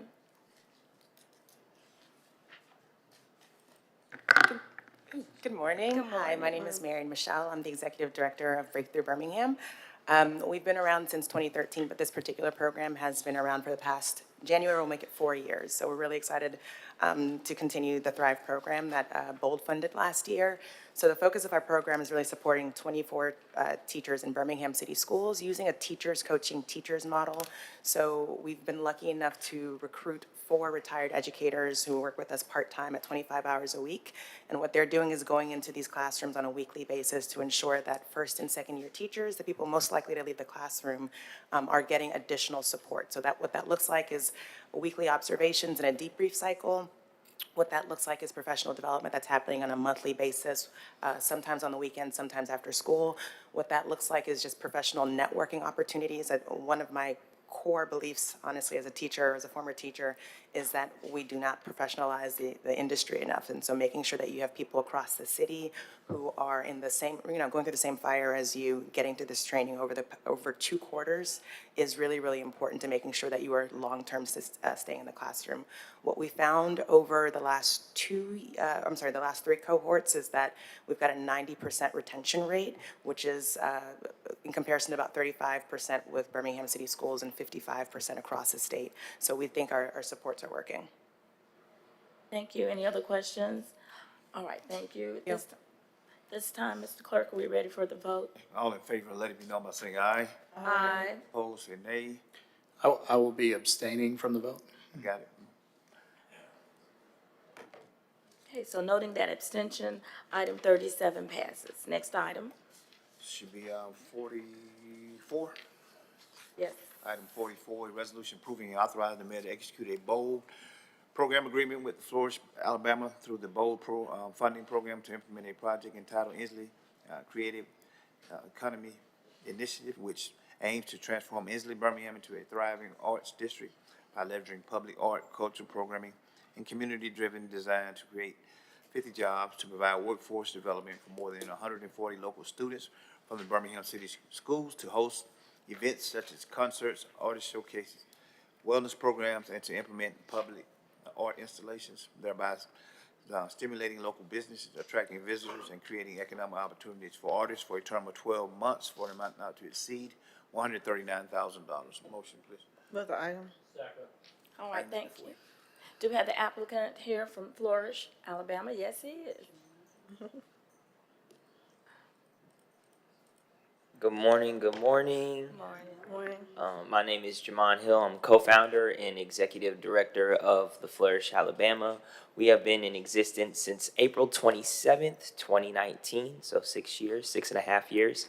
We're really excited to utilize this bold funding this year to continue to grow the Inslee creative economy and the creative economy of Birmingham in general. We'll be working with, as it says, around 140 students. The way that's broke down over quarter is we'll be working with students in the fall semester, starting with the spring semester, then our summer program, and then also our fall semester. Additionally, we'll be hosting monthly concerts and events where we'll actually be hiring artists to perform and taking some of those same artists, training them not only in workforce development, but specifically to teach, so we can bring them back as teaching artists as well to continue working with our students. So we're really excited for this program this year. We're really excited to continue building it, and yeah. Thank you. Any other questions? All right. Thank you. This time, we're ready for the vote. All in favor, let it be known by saying aye. Aye. Opposed, say nay. Thank you. And Clerk, Mr. Clerk, would you note the absence of Counselor Smith? She was not here for that vote. Thank you. That item passes. All right. Thank you. I really appreciate the opportunity that everyone has had a chance to hear from the multiple projects that the city is funding for the BOLD program. Again, BOLD is for Building Opportunities for Lasting Development.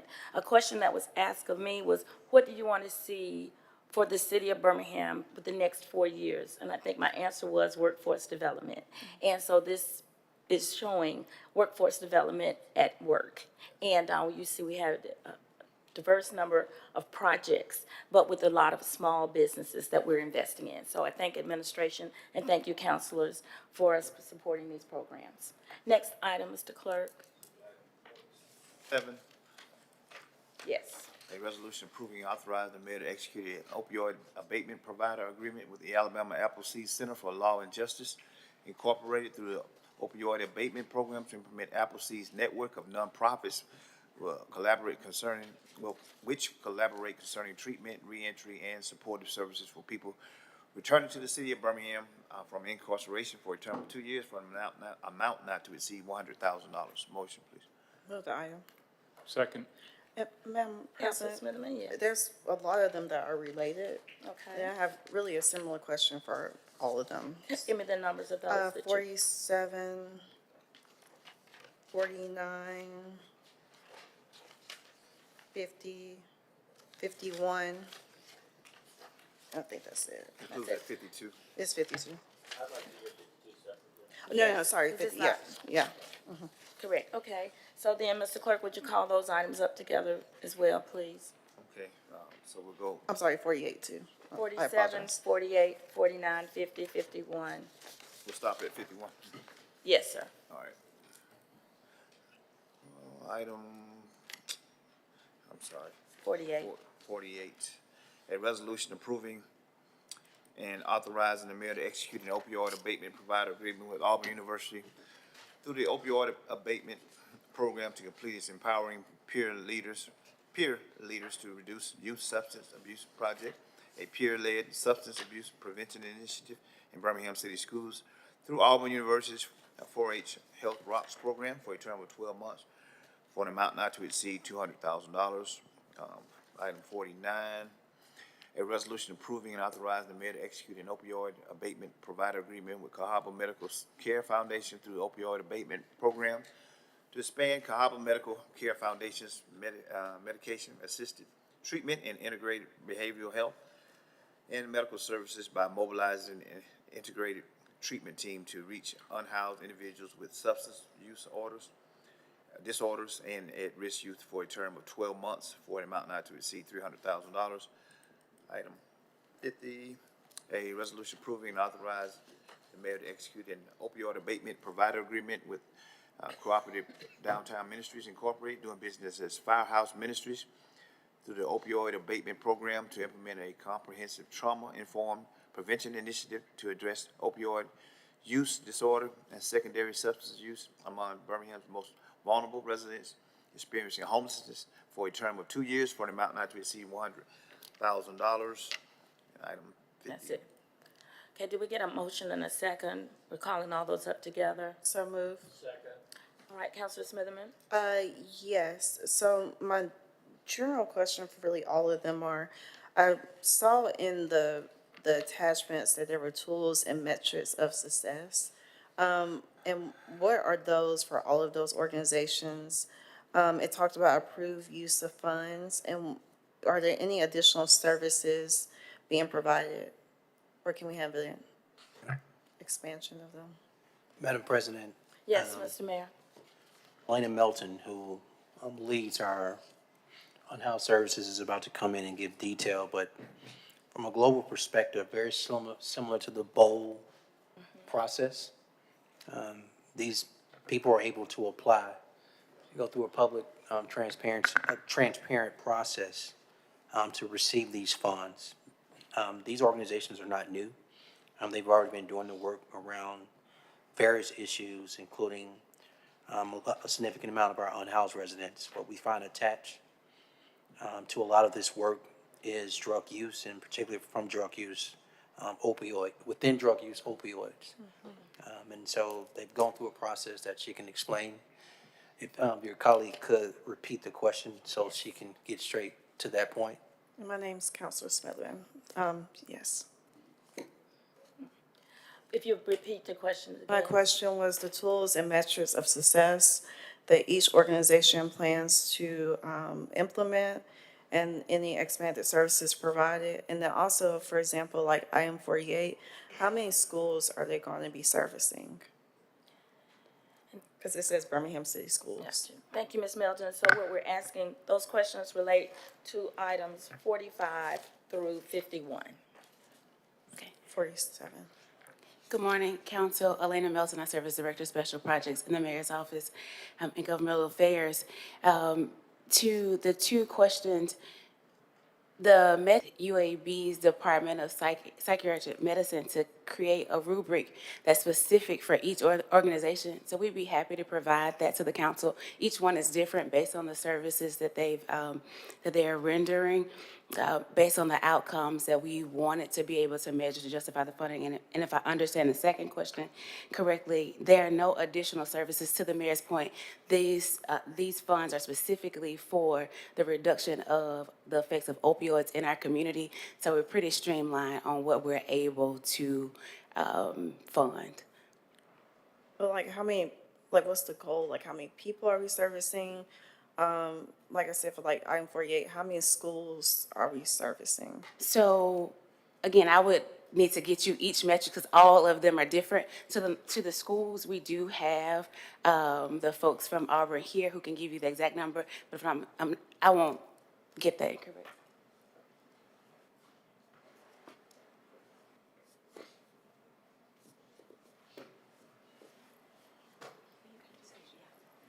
Good morning, Lisa Jones. I'm the County Extension Director for Alabama Cooperative Extension System here in Jefferson County. We are going to conduct this intervention using our 4-H Health Rocks platform in 22 Birmingham City schools. That would be every school that has a middle school and high school population. So this program really targets middle and high school. It provides curriculum, support, and leadership development for peer mentor programs at each of the schools to be titled BCS Influencers. So our goal is to really stand up a team of students at each school with a faculty sponsor to become their own best intervention for opioid and substance abuse prevention. Okay, thank you, Madam President. Yes. Because, you know, the best way to have a positive influence on the peers is by having other peers to be ambassadors for them, so thank you. I guess for the other ones too, like what's their goal? How many residents are they looking to service and how are they going to kind of target the residents? Because we know we have concentrated populations of unhoused residents in certain districts. So again, each one is specific, and we could, if that's not information is not in your packet, we'd be happy to tell you that for each one individually. I know top of mind, Alabama Appleseed, we see 80% of the folks coming home from prison who struggle with addiction, and the participants of that program match that demographic. About 80% of their clients are struggling with addiction. So I think they're very specific numbers. If you will allow, we will get that back to you, those numbers and the matrix. Is that okay with you, Counselor? Honestly, no, because I feel like we should have this information before we vote. Because this is an issue all of us are dealing with our unhoused residents. Okay, so will they be allowed to just come and speak and they can? Yes, ma'am. Thank you. If you'll introduce them as they come up and let us know which program. Sure. So the first one I have is Alabama Appleseed. Mr. Ronald McKeithen is here to speak to. Hi, my name is Ronald McKeithen. I'm Director Second Chance at Alabama Appleseed. As she mentioned, that 80% of the individuals coming out of prison are suffering with drug use. I have personal experience, lived experience from inside prison. I can tell you, it's like people walking the walking dead. And we need these funds to ensure that we can help these individuals. And we have like a one-stop shop with all these organizations. And we're trying to give them the best we can. I guess I just want to know if there's like a target individuals, or is it just, we're just trying to get them Well, as we can? right now, we're talking to individuals that are leaving prison. And we're also talking to individuals that have been out at least within a year. But we're not turning down anyone. As long as they live in Jefferson County, we're going to come to their needs. Okay, let me ask this better. How many people did you service last year? I don't have that information with me. You don't have the information, okay. Okay, that's fine. As a follow-up, do you have a goal or do you have a capacity that you are trying to meet? Well, we started off with number 30 at the beginning. We've passed the beginning stages, but we started off with 30. And right now, we realize that we can take on more. But 30 was our first goal, just as a trial test. Thank you. Thank you. All right. Any other questions, Councilor Williams? So that brought me to some, now I'm thinking of questions. So with this, is this funding for the existing 30 that you have in your queue right now? No, this fund is going to be for some of the existing, but those that are coming. Okay, so where do y'all meet these folks? Like like, do y'all have like a physical location where this work is taking place, or where does this? Well, we have meetings, but when it comes to the individuals, we've been inside prisons at job fairs giving out information. And we mostly require them to get in touch with us. We also have others, parole board members, get in touch with us. But we have our meetings at, they vary at different places. But as for the individuals we serve in, they will come to different organizations depending on their needs. So these people are all out of prison, though? No, out of prison, and we also have people that are getting out. We haven't received the list of people that are getting out soon, and we have a way of reaching them to let them know we have these services available for them. Well, how do we know that they're going to come to the city of Birmingham? Are we not Well, enticing them to come to the city of Birmingham if we're yes. offering them services? Okay. So if you guys will remember, about a year ago, the program that is being funded is the Birmingham Reentry Alliance. Many of you came to the kickoff, the launch of that program. And so the number is in between 30 or 50 because these are folks who were leaving prison without a home plan. And so they get case managed for an entire year. So the number was always intended to be a reasonable number that the case manager could handle. And so we're not enticing folks. These are people who left prison and are returning to Birmingham. These are Birmingham residents to date that have been serviced through this program. Okay, thank you. And it's my understanding that the funding source is the opioid litigation? Right, this is particularly for those who come into the program with opioid addiction, leaving prison. The funding source is, okay, thank you. The funding source for all of these that we're here. Okay, thank you. The next one I have is the Love Lady Center. I'm sorry, were there more questions? The Love Lady Center.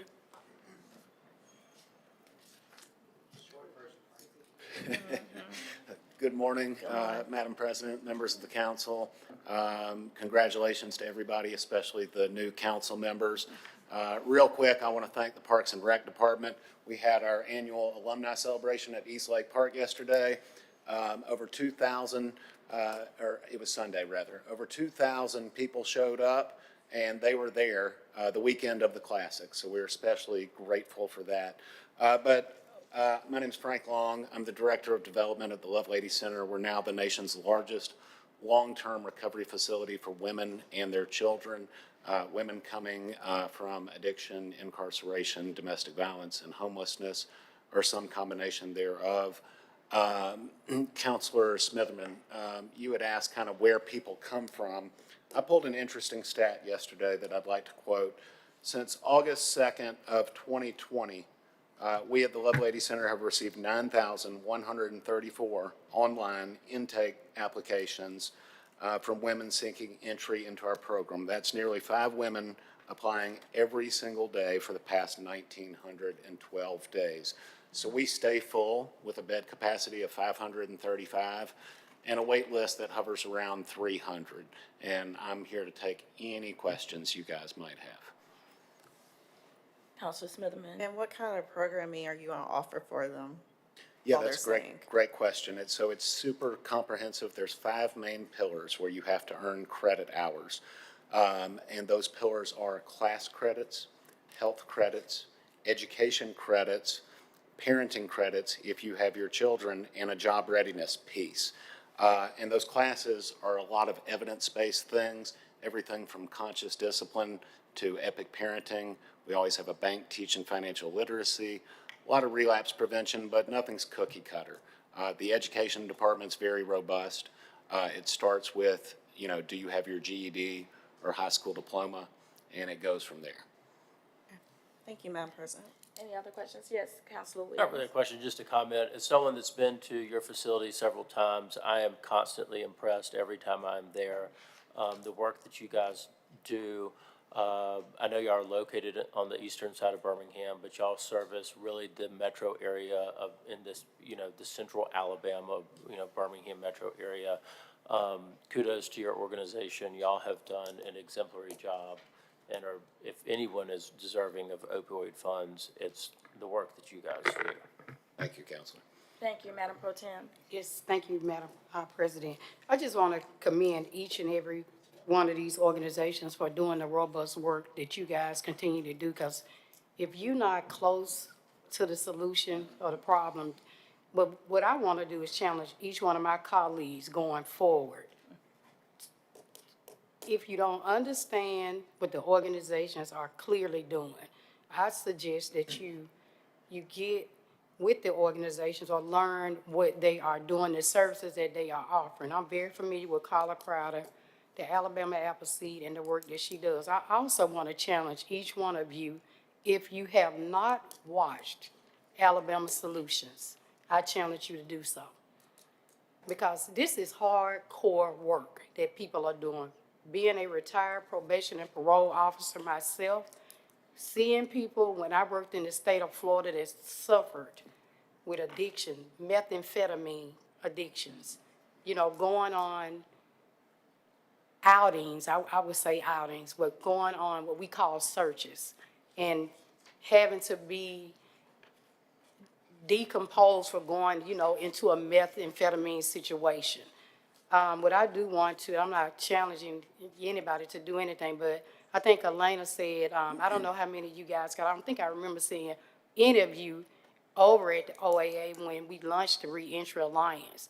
But I just think going forward, I think this council needs to have a roundtable discussion with people that are doing this work so we can clearly understand what everybody is doing to rectify these situations when it comes to substance abuse, when it comes to unhousing situations. Because it's a crisis, it's just not in Birmingham, it's a crisis all over the nation. Where we're seeing people being criminalized because they don't have anywhere to live. Now we're going to have an issue with people losing their SNAP benefits, so the pot gets greater. And so I challenge each one of you, again, to watch Alabama Solutions and also have some roundtable discussions, Elena, if we can get, and everybody at the table so we can, so people can understand like what each organization, what service each organizations offer. Because everybody is doing work and they're doing work differently. But again, thank you guys for what you're doing. Because it takes a heart, people that have empathy and sympathy and compassion to do this work.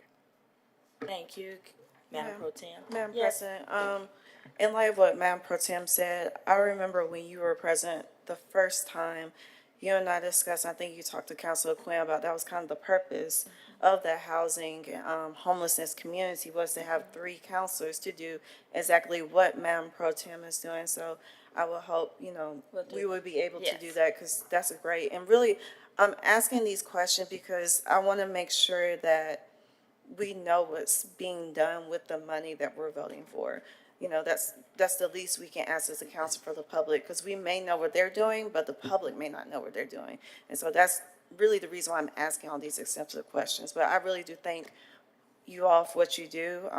You know, I am an attorney. I do drug court every once in a while. And, you know, sometimes people are sober when they come to court, sometimes they're not. And so I really thank you guys for the work that you do. Thank you. Thank you. Any other questions? All right, we're ready for the vote. Okay, this includes 51. I didn't read it, but that's good. Yes, sir. Go All right. ahead. All in favor? Wait a minute, we didn't hear from Cahaba Medical or Firehouse Ministries either.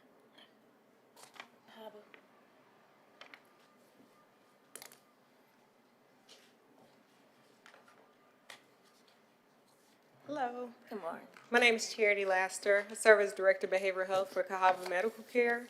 And through this program, we're expanding our integrated substance use and behavioral health medical services to the unhoused population in homeless encampments throughout the city. We've partnered with Food for Our Journey, Recovery Resource Center, Addiction Prevention Coalition, and UAB so that we as a team will be able to offer food, offer medicine, substance use through medication assisted treatment, and also medical care. So through this one program, we're going to bring what we do in our clinic every day to the unhoused community through encampments. Any other questions? So I know you mentioned Food for Our Journey. Currently in 5 Points South, something former Council Abbott and I dealt with a lot is the situation they have with that particular church about people being fed, which there's nothing wrong with that, but they're also with trash it as well. So I would hope, you know, with you partnering with them, that you would make sure that, you know, there isn't any trash or a nuisance that is caused from that food truck being there wherever you are. Yes, ma'am. That's something that they mentioned as we discussed the partnership was the cleaning up of the area, and now with the additional partners, them being able to pick up the trash as they go from encampment to encampment. Okay, thank you. Absolutely. It's 49. She's 49. 49, Cahaba Medical Care Foundation. Yes, sir. Question. Thank you, Madam President. So you're going to have a food truck? No, sir. I hate to confuse you. No, we've partnered with several other organizations and we will go on their routes. They currently have routes to serve unhoused populations, so we will follow that route as we do substance use treatment and medical care. Gotcha. Thank you. Thank you. Sorry. All right, thank you very much. Thank you. Yes, Council. Madam Pro Tem. It's good seeing you, Charity. You're continuing the great work that I know that you did when you worked at the Public Defender's Office, but what you guys are doing kind of reminds me a little bit when we went to California with, to see the footprint of, what they were doing in California. So thank you, Charity. Thank you. Thank you. Next one that we didn't hear from, is that the other one? Yes, So we ma'am. had another. Firehouse Ministries. Yes. Good morning. Thank you for allowing me to speak. My name is Nicole Boomhofer. I'm the Executive Director of Firehouse Ministries. And through this opioid abatement program, we propose to distribute naloxone kits, 1,000 of those.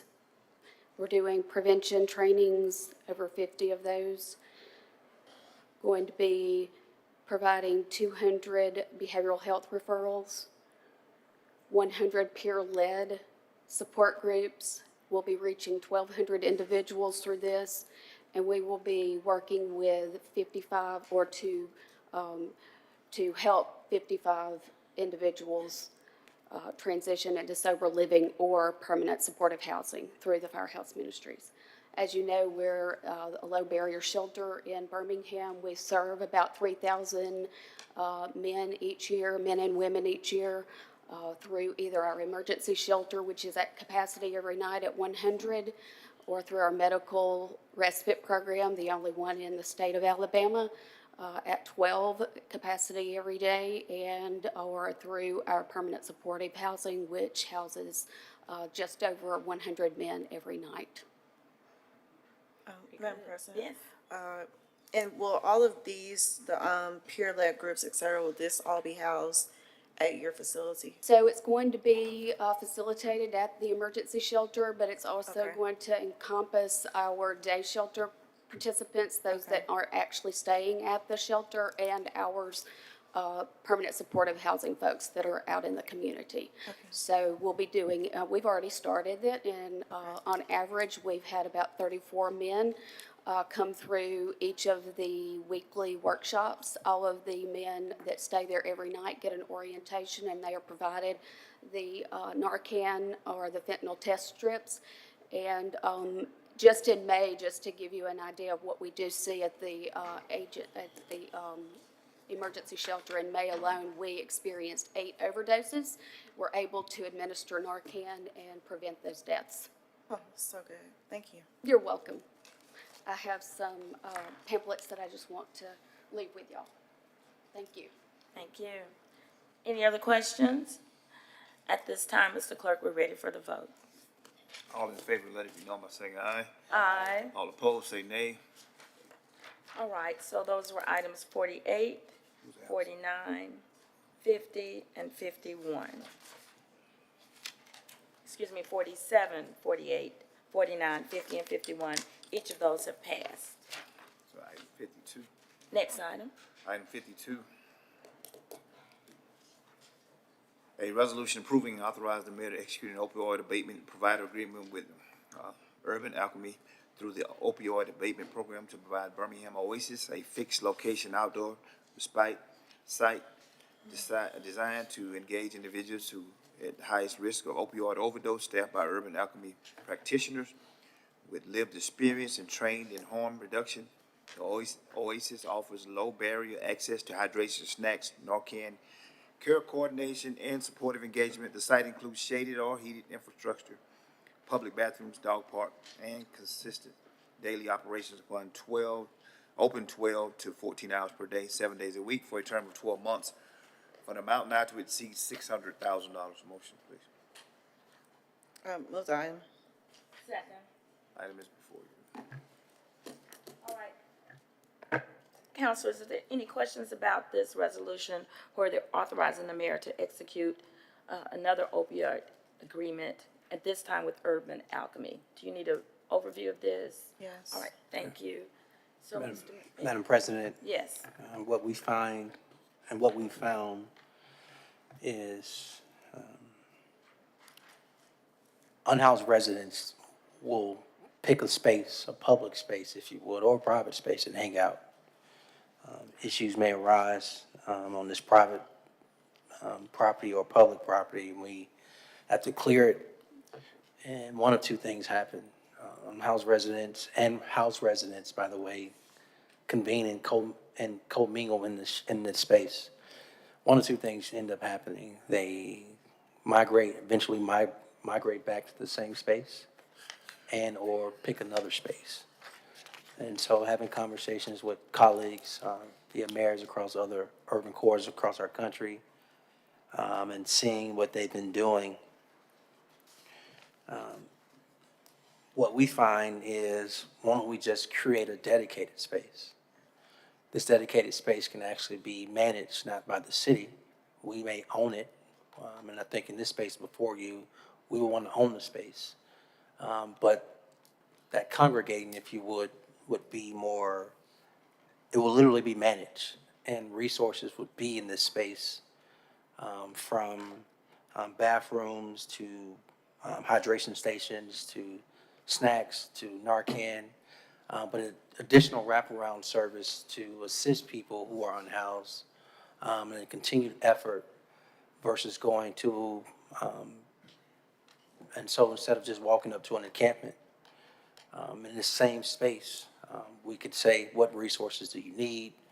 What off-ramp you need, if you would, for additional assistance from being unhoused, to transition to the next moment. So while they're in this space, because they're gonna just do like any house person does, you have spaces you chill, hang out at.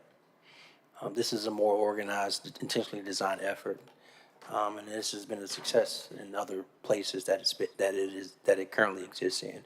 So the money before you authorizes us to be in a position to identify a space, purchase that space, and then move to create this space that's managed by Urban Alchemy.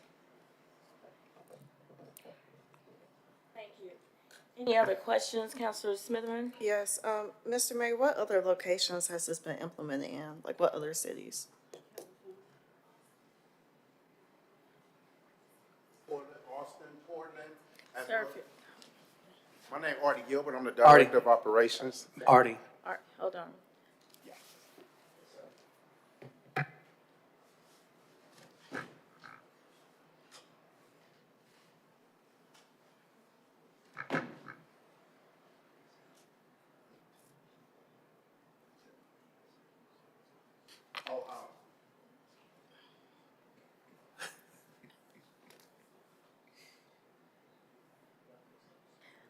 I was gonna say, is someone from administration gonna answer this Yes, question ma'am. for us? Yes, Portland, Austin, and San Francisco, Madam President. thank you. And where is this location gonna be? I don't know who wants to answer. We, so if I'm correct, Madam City Attorney, as it relates to, purchase of property, it falls under, This is my recommendation that we go into executive session to discuss real estate transaction, and that's under 3625A7 and for real estate. So let me ask, before we entertain going into executive session, do you have any questions outside of the real estate? Well, yes, I just want some clarification, just because maybe I'm not remembering this right. But I feel like when community development, with the money they're doing for the tiny homes, is Urban Alchemy still one of those organizations that will get that funding too? And is this like a separate, well, I guess I'll ask that later, but is that separate? Like, does that mean they have two projects they're gonna be doing? well, they have several projects they're doing separate from tiny homes throughout. This relationship with Heart is dispatched throughout the city. And then this is totally separate as it relates to actually, once the space is secure, managing the space. Okay, I just asked because, I can't really remember a time we've gotten an update from them. So that's the only reason why I asked about that. Because we don't know, we know some of what they've been doing, but we don't really know what they're doing, where they are. It's been a minute since we've heard from them. So, Okay, well, we'll be glad to ask for an update and include that with Committee of the Whole, so Yes, that we ma'am. can be Thank sure you. that they're prepared to give us that information. Do you still need the question relative to real estate for us to go into executive session? I mean, I would like to know, but if my colleagues are, well, okay, yes. Okay. And so that's 7A6. Madam President, Yes. we'll be glad to go into executive session to answer that question. But if it please you and your body, but any other questions related to this, we would love to exhaust before we go into executive session. I don't have any additional ones. Any other questions? I have- Yes, Mr. Watson. Yes, thank you, Madam President. I had a few questions around Urban Alchemy. The last 2 or 3 years, we know that across the country and the city, we've noticed an uptick in homelessness. I know Urban Alchemy has been contracted as part of that solution. And I'm as well curious to see some of the metrics and data around these services. How many folks have been served, and what are some of the resolutions for that service as well. An example is, as I understand, there's a gap that we're seeing where Urban Alchemy has offered services, but individuals experiencing homelessness have declined them. So in those situations, is there a defined plan or protocol? And so that's question one. And then secondly would be an interest in seeing some data or metrics around the services. Madam President? Yes. To your colleague's question, Counselor, it pleases you, sir. It pleases the entire body. Those two questions, I think we can go deeper as it relates to, separate from this item, isolating an entire presentation and update on all things homelessness as it relates to the addition of the contractual agreement with them, but on the ground here in the city of Birmingham, separate from Urban Alchemy, is One Heart and the work they're doing, as well as trends and data providing an update on who's been served, how many people have been served, and other trends we're seeing throughout the work that's been delivered on the ground. I think beyond this, that's going to take us beyond the item before you. And I think that's a significant conversation that's going to take a lot of time.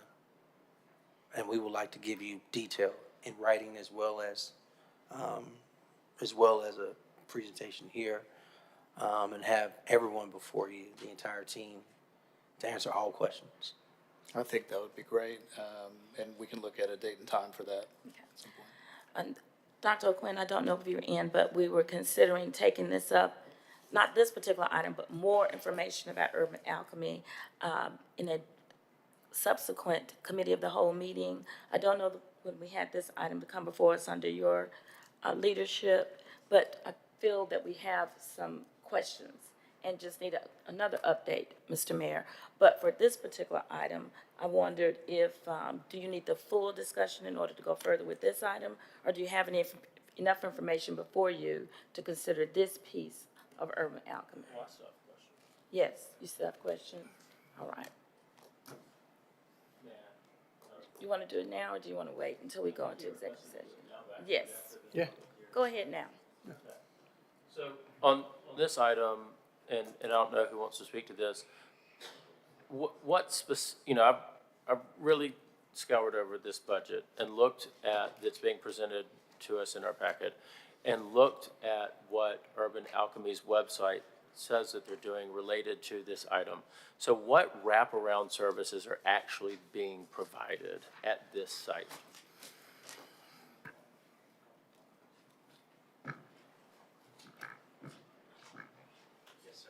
Yes, sir. He's getting ready to answer that question. Now, if you could share your first and last name again.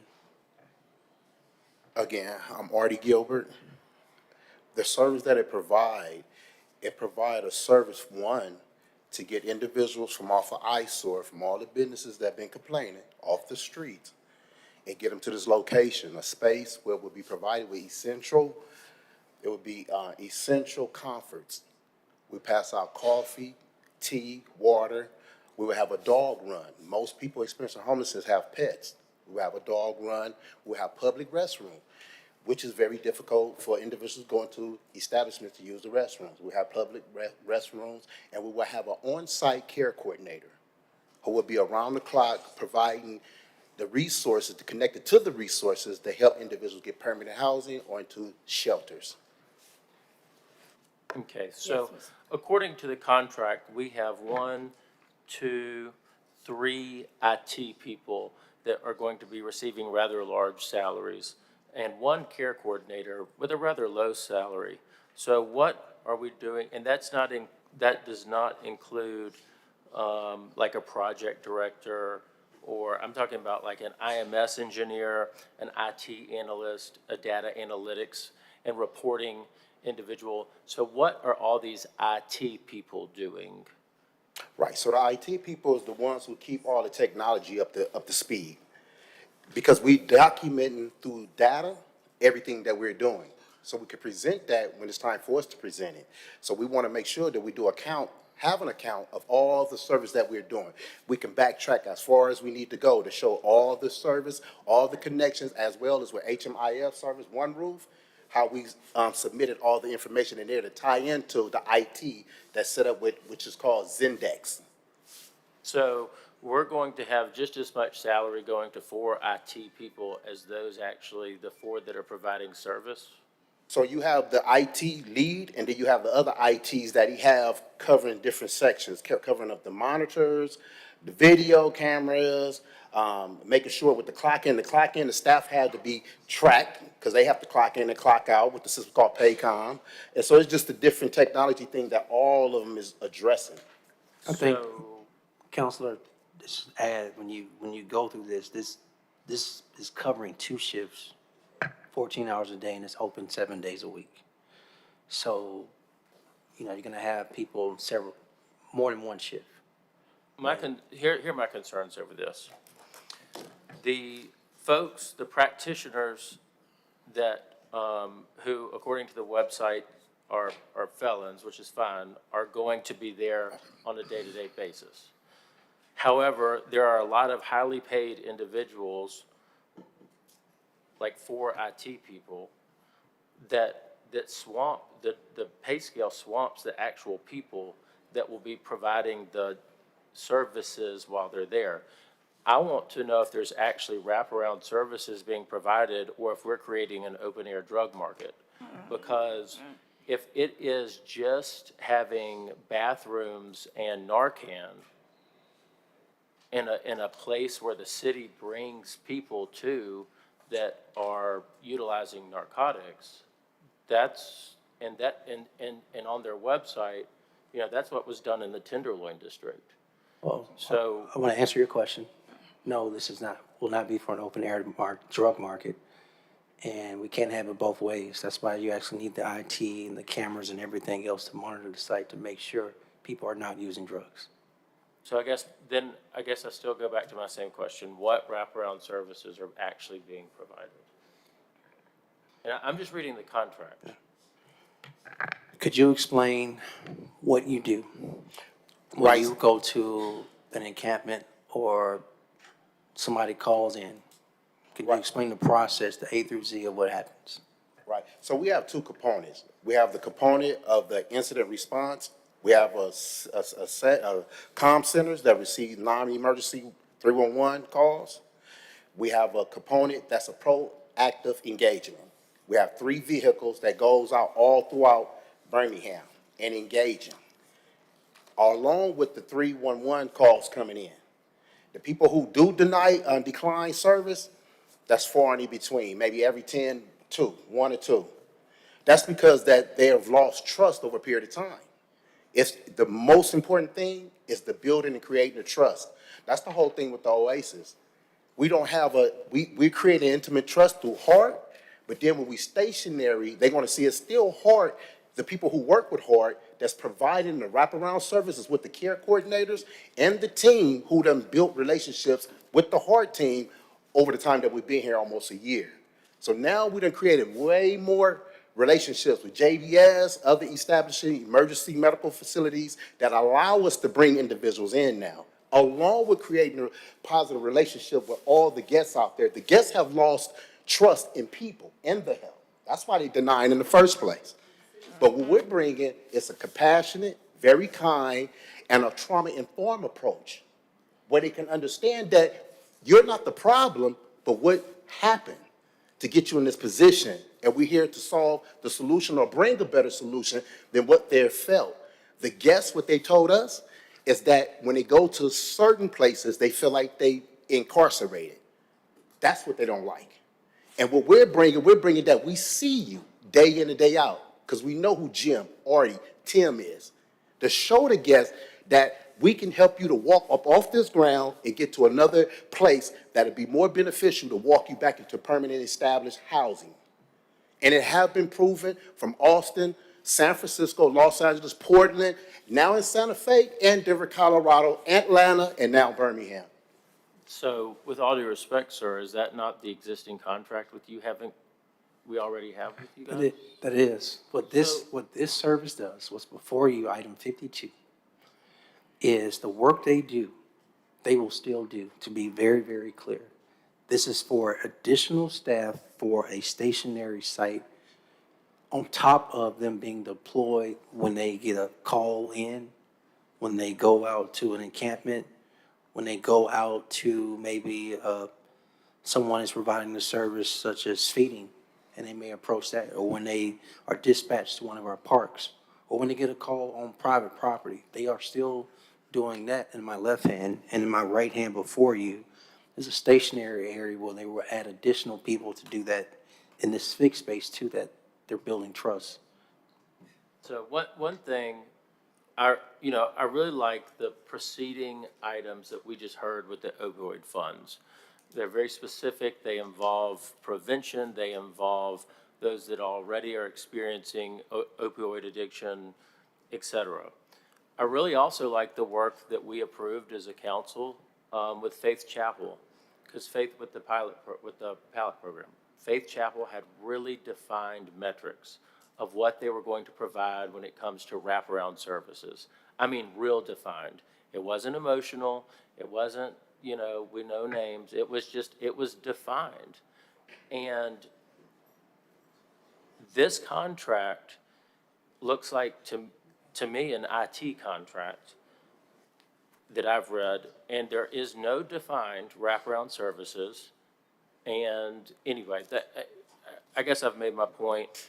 I'd like to see some results first in actual specific wraparound services, not emotional data about people we know, very specific numbers of these are the amount of people. It's what Faith Chapel provided us before we voted on that. But anyway, back to you, Madam President. Thank you. Madam President, Yes, Mr. Mayor. if you would allow Ms. Melton to explain similar information that was shared with this council at the committee of the whole, I believe, about a month and a half ago, related to an update from One Heart. It's permission to correct, just, I apologize, Mr. Mayor. That's actually been a few months ago, but we did present before Committee of the Whole, and we do get monthly reports. We're happy to share that on what we do have. But as it relates to the question of wraparound services, what is before you now is really a middle between many of the requests that we get in governmental affairs from each of your offices, from your districts, and what Urban Alchemy is already providing. We've had a whole of sorts. We get the calls about encampments, and we send them, and we're able to get help in many instances. It's unfortunate, Councilor Williams, that you've gotten reports of people that have said no, but people do get a right to choose, and we're working every day on all kinds of options, not just Urban Alchemy, to get people to trust and to build those relationships to get people housed.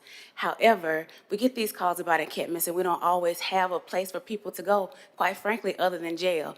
On the compassionate side, oftentimes the request says, where can they go that's not jail? This is the answer, that's not jail. Based on what we've seen from traveling around the country, it's been largely successful. Other cities have used opioid funds because it does promote harm reduction. There is a level of tech that's absolutely needed because they are tied into One Roof's HMIS. And so that is how the road to housing begins. Without tablets and the technology needed to help a person get their information entered into that system, they're just sitting essentially as if they were sitting in a park. So the reports that we have provided and can provide again will show all of the wraparound services, but these are just the additional ones that we're looking to add on by having a place that people can go when the shelters release them every morning and hopefully get the help that they need. Thank you, Councilor Williams. In response to that and pointing out that Austin is where that this has been implemented, obviously 30 days ago, Austin just canceled their contract because they thought that the data that they were providing was fictitious. And, did this go to committee, anyone's committee? No. Okay.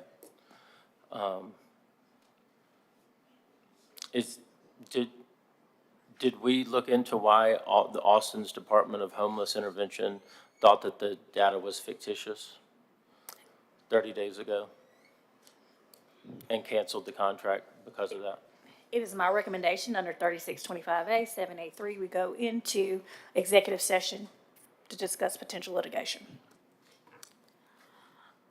Councilors, yes, Councilor Woods. Mr. Is this a time-sensitive issue? Based on the calls I get from all of you, yes, but if you want to punt it, by all means. Is there a desire to give more time for this, or do we need to go on into executive session? I move for executive session. All right. Did we get Second. She gave certification. Councilmember Gunn? Yes. Councilmember O'Quinn? Yes. Councilmember Smith? Yes. Councilmember Smitherman? Yes. Councilmember Rossi? Yes. Councilmember Williams? Yes. Councilmember Woods? Yes. Council President Pro Tem Tate? Yes. Council President Alexander? Yes. All right, councilors, we will go into executive session, so we will recess for 15 minutes. Thank you.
Back to order. Mr. Clerk, do you have to call the roll? Yes, ma'am. Councilmember Gunn. Councilmember O'Quinn. Present. Councilmember Smith. Present. Councilmember Smitherman. Councilmember Boswell. Councilmember Williams. Here. Councilmember Woods. Present. Council President Pro Tem Tate. Present. Council President Alexander. Present. Councilors, we return from executive session, and we now want to take back up item 52. And do we have a motion of direction we want to go with this item? Councilor O'Quinn. Madam President, I would like to make a motion that we refer this item to Committee of the Whole. Is there a second? Second. All right, and we will schedule the next Committee of the Whole. We'll look at that timing of that, and then we'll place this item with the next meeting of the Committee of the Whole. Yeah, all in favor, let it be known by saying aye. Aye. All opposed, say nay. All right, item 52 is referred to Committee of the Whole. All right, councilors, we still have several items in front of us, and Councilor Smitherman called for most of these items. We will go ahead and take your item. Councilor Quinn, I believe the next item is item 73 73. on page 42. Item 73, a resolution amending resolution number 970-25 adopted by the council June the 17th, 2025, exercising the city's option to have assessments for the abatement of noxious or dangerous weeds to the tax collector of Jefferson County for the collection with property taxes to remove parcel 123-0015103-0001700 due to the owner providing no assessment on the property. Motion, please. Move the item. All right, thank you. Dr. Quinn, you pulled that item. Yeah, this one, I just wanted to ask about this one because it's a little different than, other similar ones that I've seen, specifically the part about the owner providing no assessment on the property. Can anyone explain to me, what that means? Madam President. Yes, Chief. Yeah, Councilor Quinn, so basically, you've seen in the past where we actually taken parcels off because a citizen came and wanted to contest it. This is one of those cases where they contested it and they failed to prove that the cut was done accurately. And so now what's before the council is actually that item to put a lien on it to send to the county for assessment.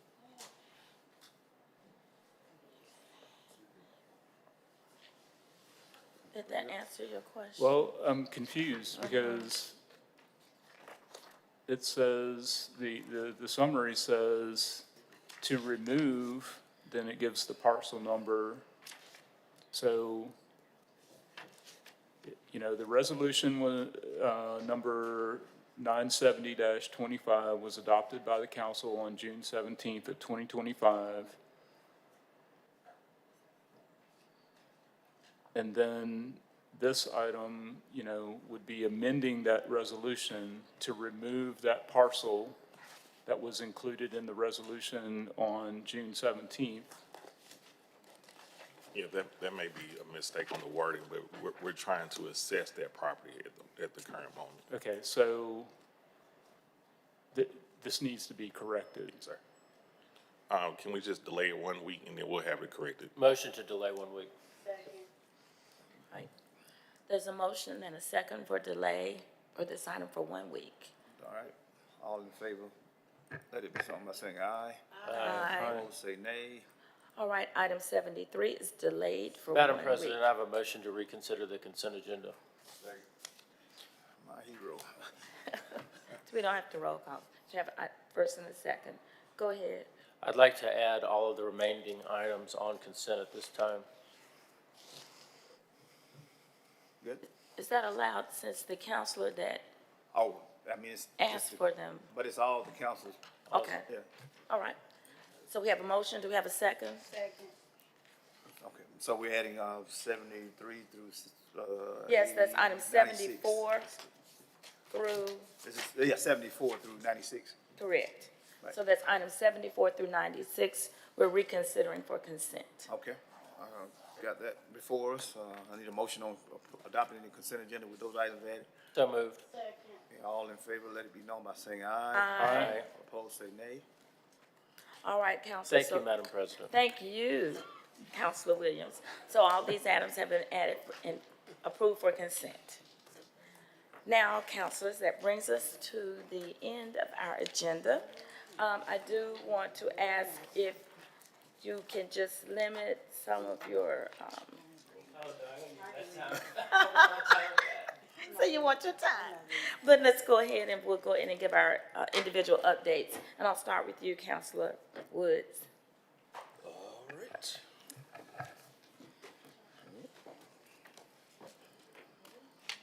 One, we want to congratulate Miss Kennedy Wisenhunt, a daughter of the district, but she went on to represent Alabama in the 2025 Miss USA pageant out in Nevada. She finished in the top 10, so incredibly proud of her. And shout out to her mom, Cindy Wisenhunt, and we'll look to invite her down to City Council at some point to celebrate. Also want to thank all of our volunteers that came out for the Be Litter Free cleanup. Continuing to see a lot of impact in terms of reducing the amount of litter that we're seeing in certain areas.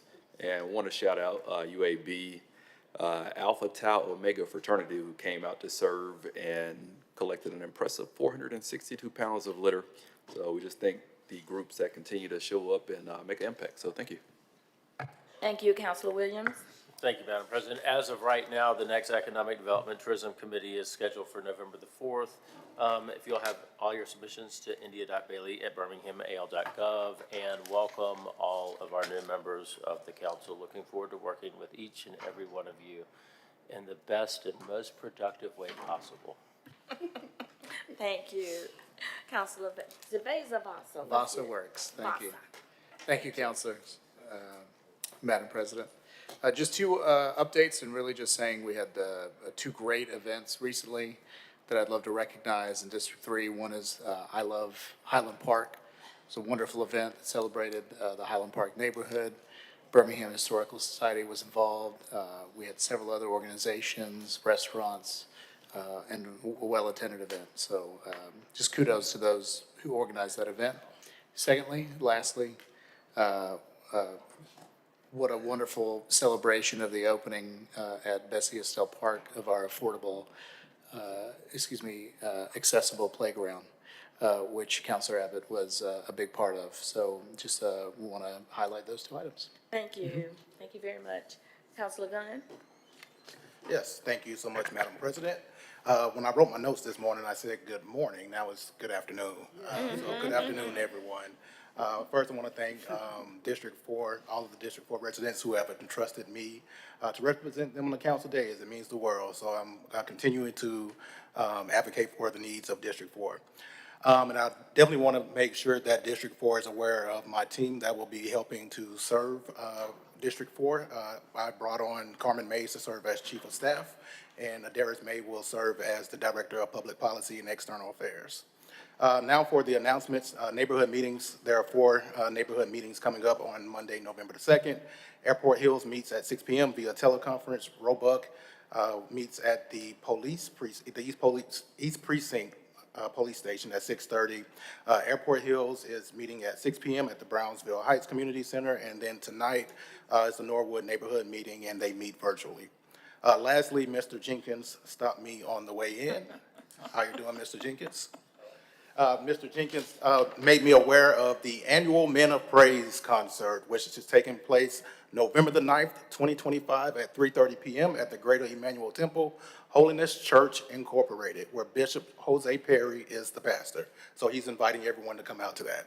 And those are my announcements. Thank you. Counselor Smith? All right, well, good afternoon. So a couple of things. First, I want to congratulate all of the new Birmingham City Schools Board members. Most were sworn in this past Sunday, one this morning, and then the other 2 at some other later point. So I want to congratulate those individuals for that role. Couple of neighborhood meetings. We have the Bush Hills neighborhood meeting this evening at 6:30 at the Bush Hills Connections Complex. Also, just want to wish everyone a safe Halloween as you are going out and celebrating. So thank you. Thank you. Counselor Quinn? Thank you, Madam President. For District 5, the Fountain Heights Neighborhood Association that's would regularly be held tonight has been canceled. However, Crestwood North Neighborhood Association will meet tonight at 6:30 PM at Girls Incorporated. Want to let folks know to save the date for the annual District 5 Thanksgiving Food Drive and Giveaway. That will be held Friday, November 14th, 1 p.m. at the Jefferson County Family Court, located at 120 Second Court North. This event is a first come, first serve event while supplies last. For folks who have participated last year, same setup. Again, that's Friday, November 14th at 1 p.m. at Jefferson County Family Court. And then also want to let folks know about an event happening in the Crestwood North Neighborhood Association this weekend. So the neighborhood has their own nonprofit organization called Greater Crestwood, and they're having an event on Saturday, November 1st called Crest Fest. It's a neighborhood music festival. There'll be local music, food trucks, artists, and all of this is going to take place on porches across the neighborhood, and that'll be from 11 to 5 p.m. And there's going to be an after party at Crestwood Tavern. So if you want more information, they have a website set up, and that web address is crestfestbhm.com. And then finally, I just want to say thank you to all my colleagues for a smooth transition of power, and congratulations, Madam President and Pro Tem. Thank you. Thank you. Councilor Smitherman? Thank you, Madam President. Just one announcement. I think I'm the last Safe Summer concert, but it'll be this Sunday at 5 p.m. at Railroad Park. We will have Q Parker, next Jerry Brown, and local artist Rocky. We will have Food Trucks 1918, J Wings, Lemonade Junkies, Travis, and I'm missing one more. So enjoy live music, delicious food trucks, and so much more. It's free, so come out and join us. And then congratulations to everybody, including our council leadership. I look forward to seeing what we will do as a council. So, thank you. Thank you very much, Madam Pro Tem. Thank you, Madam President. As Councilor O'Quinn has said it gracefully, Fountain Heights Neighborhood is council for tonight. I want to congratulate each and every one of you. Looking forward to serving with each and every one of you. I want to congratulate my niece, Toriel Powlett, being sworn into the Birmingham Bar Association on last Thursday. Another attorney is on the rise. Dolomite Neighborhood Association meeting will be held tonight at 6 p.m. at the Westfield Dolomite Community Center located at 1069 10 Mill Road. Central Pratt Neighborhood meeting will meet next Monday, November the 3rd, 6 p.m. They meet on conference call, and you can dial in at 720-740-9732. Passcode is 348888. Sherman Heights Neighborhood will also meet on November the 3rd at 6 p.m. at the Morning Star Christian Church located at 1600 Slayton Avenue, and you also can dial in at 952-206-4918. Passcode is 223418. No public safety meeting on today, and very own Ashanta Cephas will be teaching another QR code class on Wednesday, October 29th from 9 to 11 at the North Birmingham Library. And that concludes my announcements, Madam President. Thank you, Madam Pro Tem. These are announcements for District 7. On Monday, November 3rd, the Grisilla Heights Neighborhood Association will meet at 6 p.m. at the Mary Doris Center. I want to take this opportunity on behalf of Madam Pro Tem and myself to thank you all for entrusting us with your leadership, council leadership for the next 2 years, and so very appreciative of that support. And I must say, I want to thank you personally, Dr. O'Quinn, for your leadership for the past 2 years. You really brought some excellent things to us. I know you streamlined our committees. You gave us an opportunity to have our meetings where we have more training, more workshops, and you kept us going with those committee of the whole meetings. So I thank you very much, but I do appreciate working with you and supporting you, and appreciate your leadership in that role. You all know my background is, my dad was a teacher, my mother was a school secretary, and so everything I relate to goes back to education. So I just want to leave one little thought today. To our seniors, Counselor O'Quinn, Counselor Williams, we're looking to you to help lead us and guide us with the knowledge that you have and the institutional knowledge that you have for your length of service here on the council.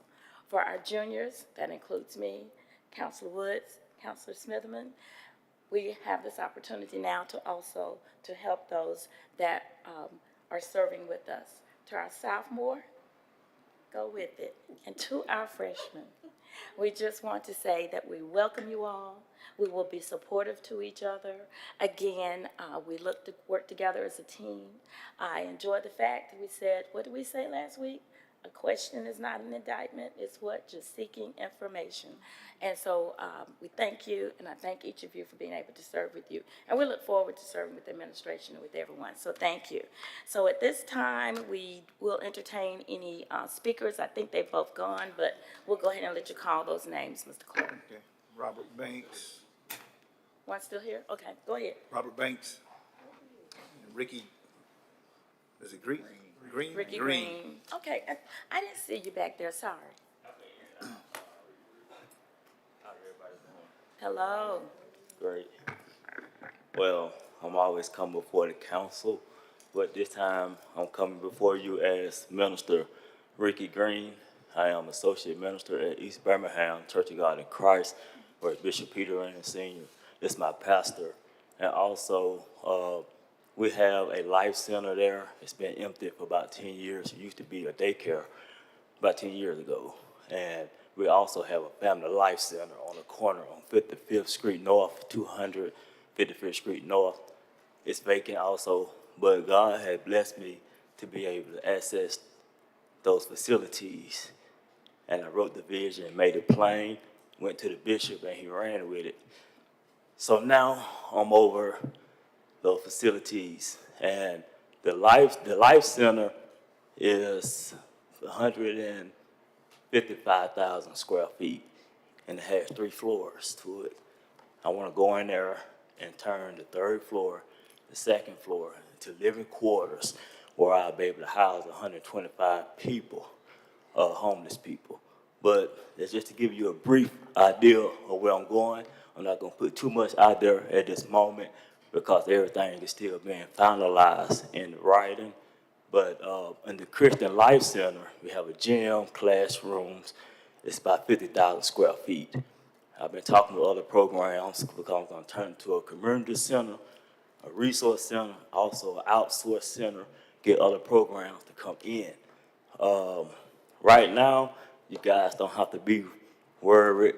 I'm not going to ask you to go in your pocketbooks just yet, but I definitely will be in touch with you all, and I'm looking forward to partnering with you all and working with you all because this is going to be a journey. Birmingham has so many programs in the city within itself, and by me being from the, neighborhood, I don't see any success stories. People come up with these programs, try to get money. But where's the track record for as the success stories of the lives of the people that they are interacting with on a daily basis to bring about a change? I've been doing outreach for about 10 years, behind the scenes, no recognition. So now is the time, for us to really step up to the plate and get more active in the community, to be more hands-on, to bring about a change instead of coming up with programs and we're not seeing anything changing, all these programs. So I think we just need to evaluate and, go back to the drawing board. But like I said, that's all I just want to share at this time. But like I said, I'll be back in a couple of weeks to present you all with a proposal. Thank you, Mr. Green. And where did you say your property, what, It's in Woodlawn, District Woodlawn? 4. Okay, thank you. I was going to ask what district. Yes, ma'am. All right, thank you very much. Counselor Yeah, O'Quinn? Madam President, I want to thank Pastor Green for coming, and these are the types of, you know, projects that we need in the city of Birmingham, and we especially, this reminded me that, you know, we're in an emergency situation within the next few days with the government shutdown and, you know, the SNAP benefits not going out to tens of thousands of city of Birmingham residents. I got an estimate over the weekend that, you know, we have somewhere around 70,000 SNAP benefit recipients in the city of Birmingham. So when you think about that, you know, relative to our population, you know, the alarm bells should be going off for our entire community. And, you know, the city of Birmingham, as far as the government, is not going to be able to fill that gap. So I'm putting out an all call for our entire community to help meet this immediate need. You know, this is not just a issue of making sure people get fed. You know, when people are in crisis, it has all sorts of other ripple impacts across the community. So for the sake of the individuals, absolutely, but for the sake of our community, this is a time for people to step up. Thank you. Thank you. Thank you very much. May I say something real quick? What he Just said? real quick. Now that since you mentioned that about the pandemic, I would also like to mention that we feed the community on Monday, Wednesday, and Fridays from 11 to 12. And we've been doing this for about 7 years now, out of pocket. So since, and also I've been working with Southside Baptist Church with Councilwoman Abbott, and we have a food bank over there, and we give away food every second Thursday in the month, and that's gonna help with the pandemic, providing families with groceries. So only thing they have to do, they have to be within the zip code, certain zip codes, and we'll be able to provide them with food boxes. But far as on Woodland side, we're just on the feeding on Monday, Wednesday, and Friday at the church from 11 to 12, and the address is 5600 First Avenue North. And you don't have to be homeless. It's for anybody who want to come have a meal, fellowship with us. So just keep that in mind, and it's open for anyone. Thank you. So just thank God. Thank you. And what I'm thinking, counselors, maybe if we get this information within our districts, if we can maybe get some type of flyer or information out on our website, on our landing page, as we go through this time, because we, as you said, 70,000 people that are dependent on this. We want to get that information out there. And we thank you for congregations like yours that are willing to invest in the community and help people in need. So thank you so much. Yes, ma'am. I thank you all for taking time out to listen to me. Thank you. Have a blessing. At this time, we do want to thank our officers who are on duty, Officer Pinkert, and I believe that's Officer Square back there. Thank you very much for your service. And at this time, we'll entertain a motion to adjourn. All in favor, let it be known by saying aye. Aye. Thank you. Meeting adjourned.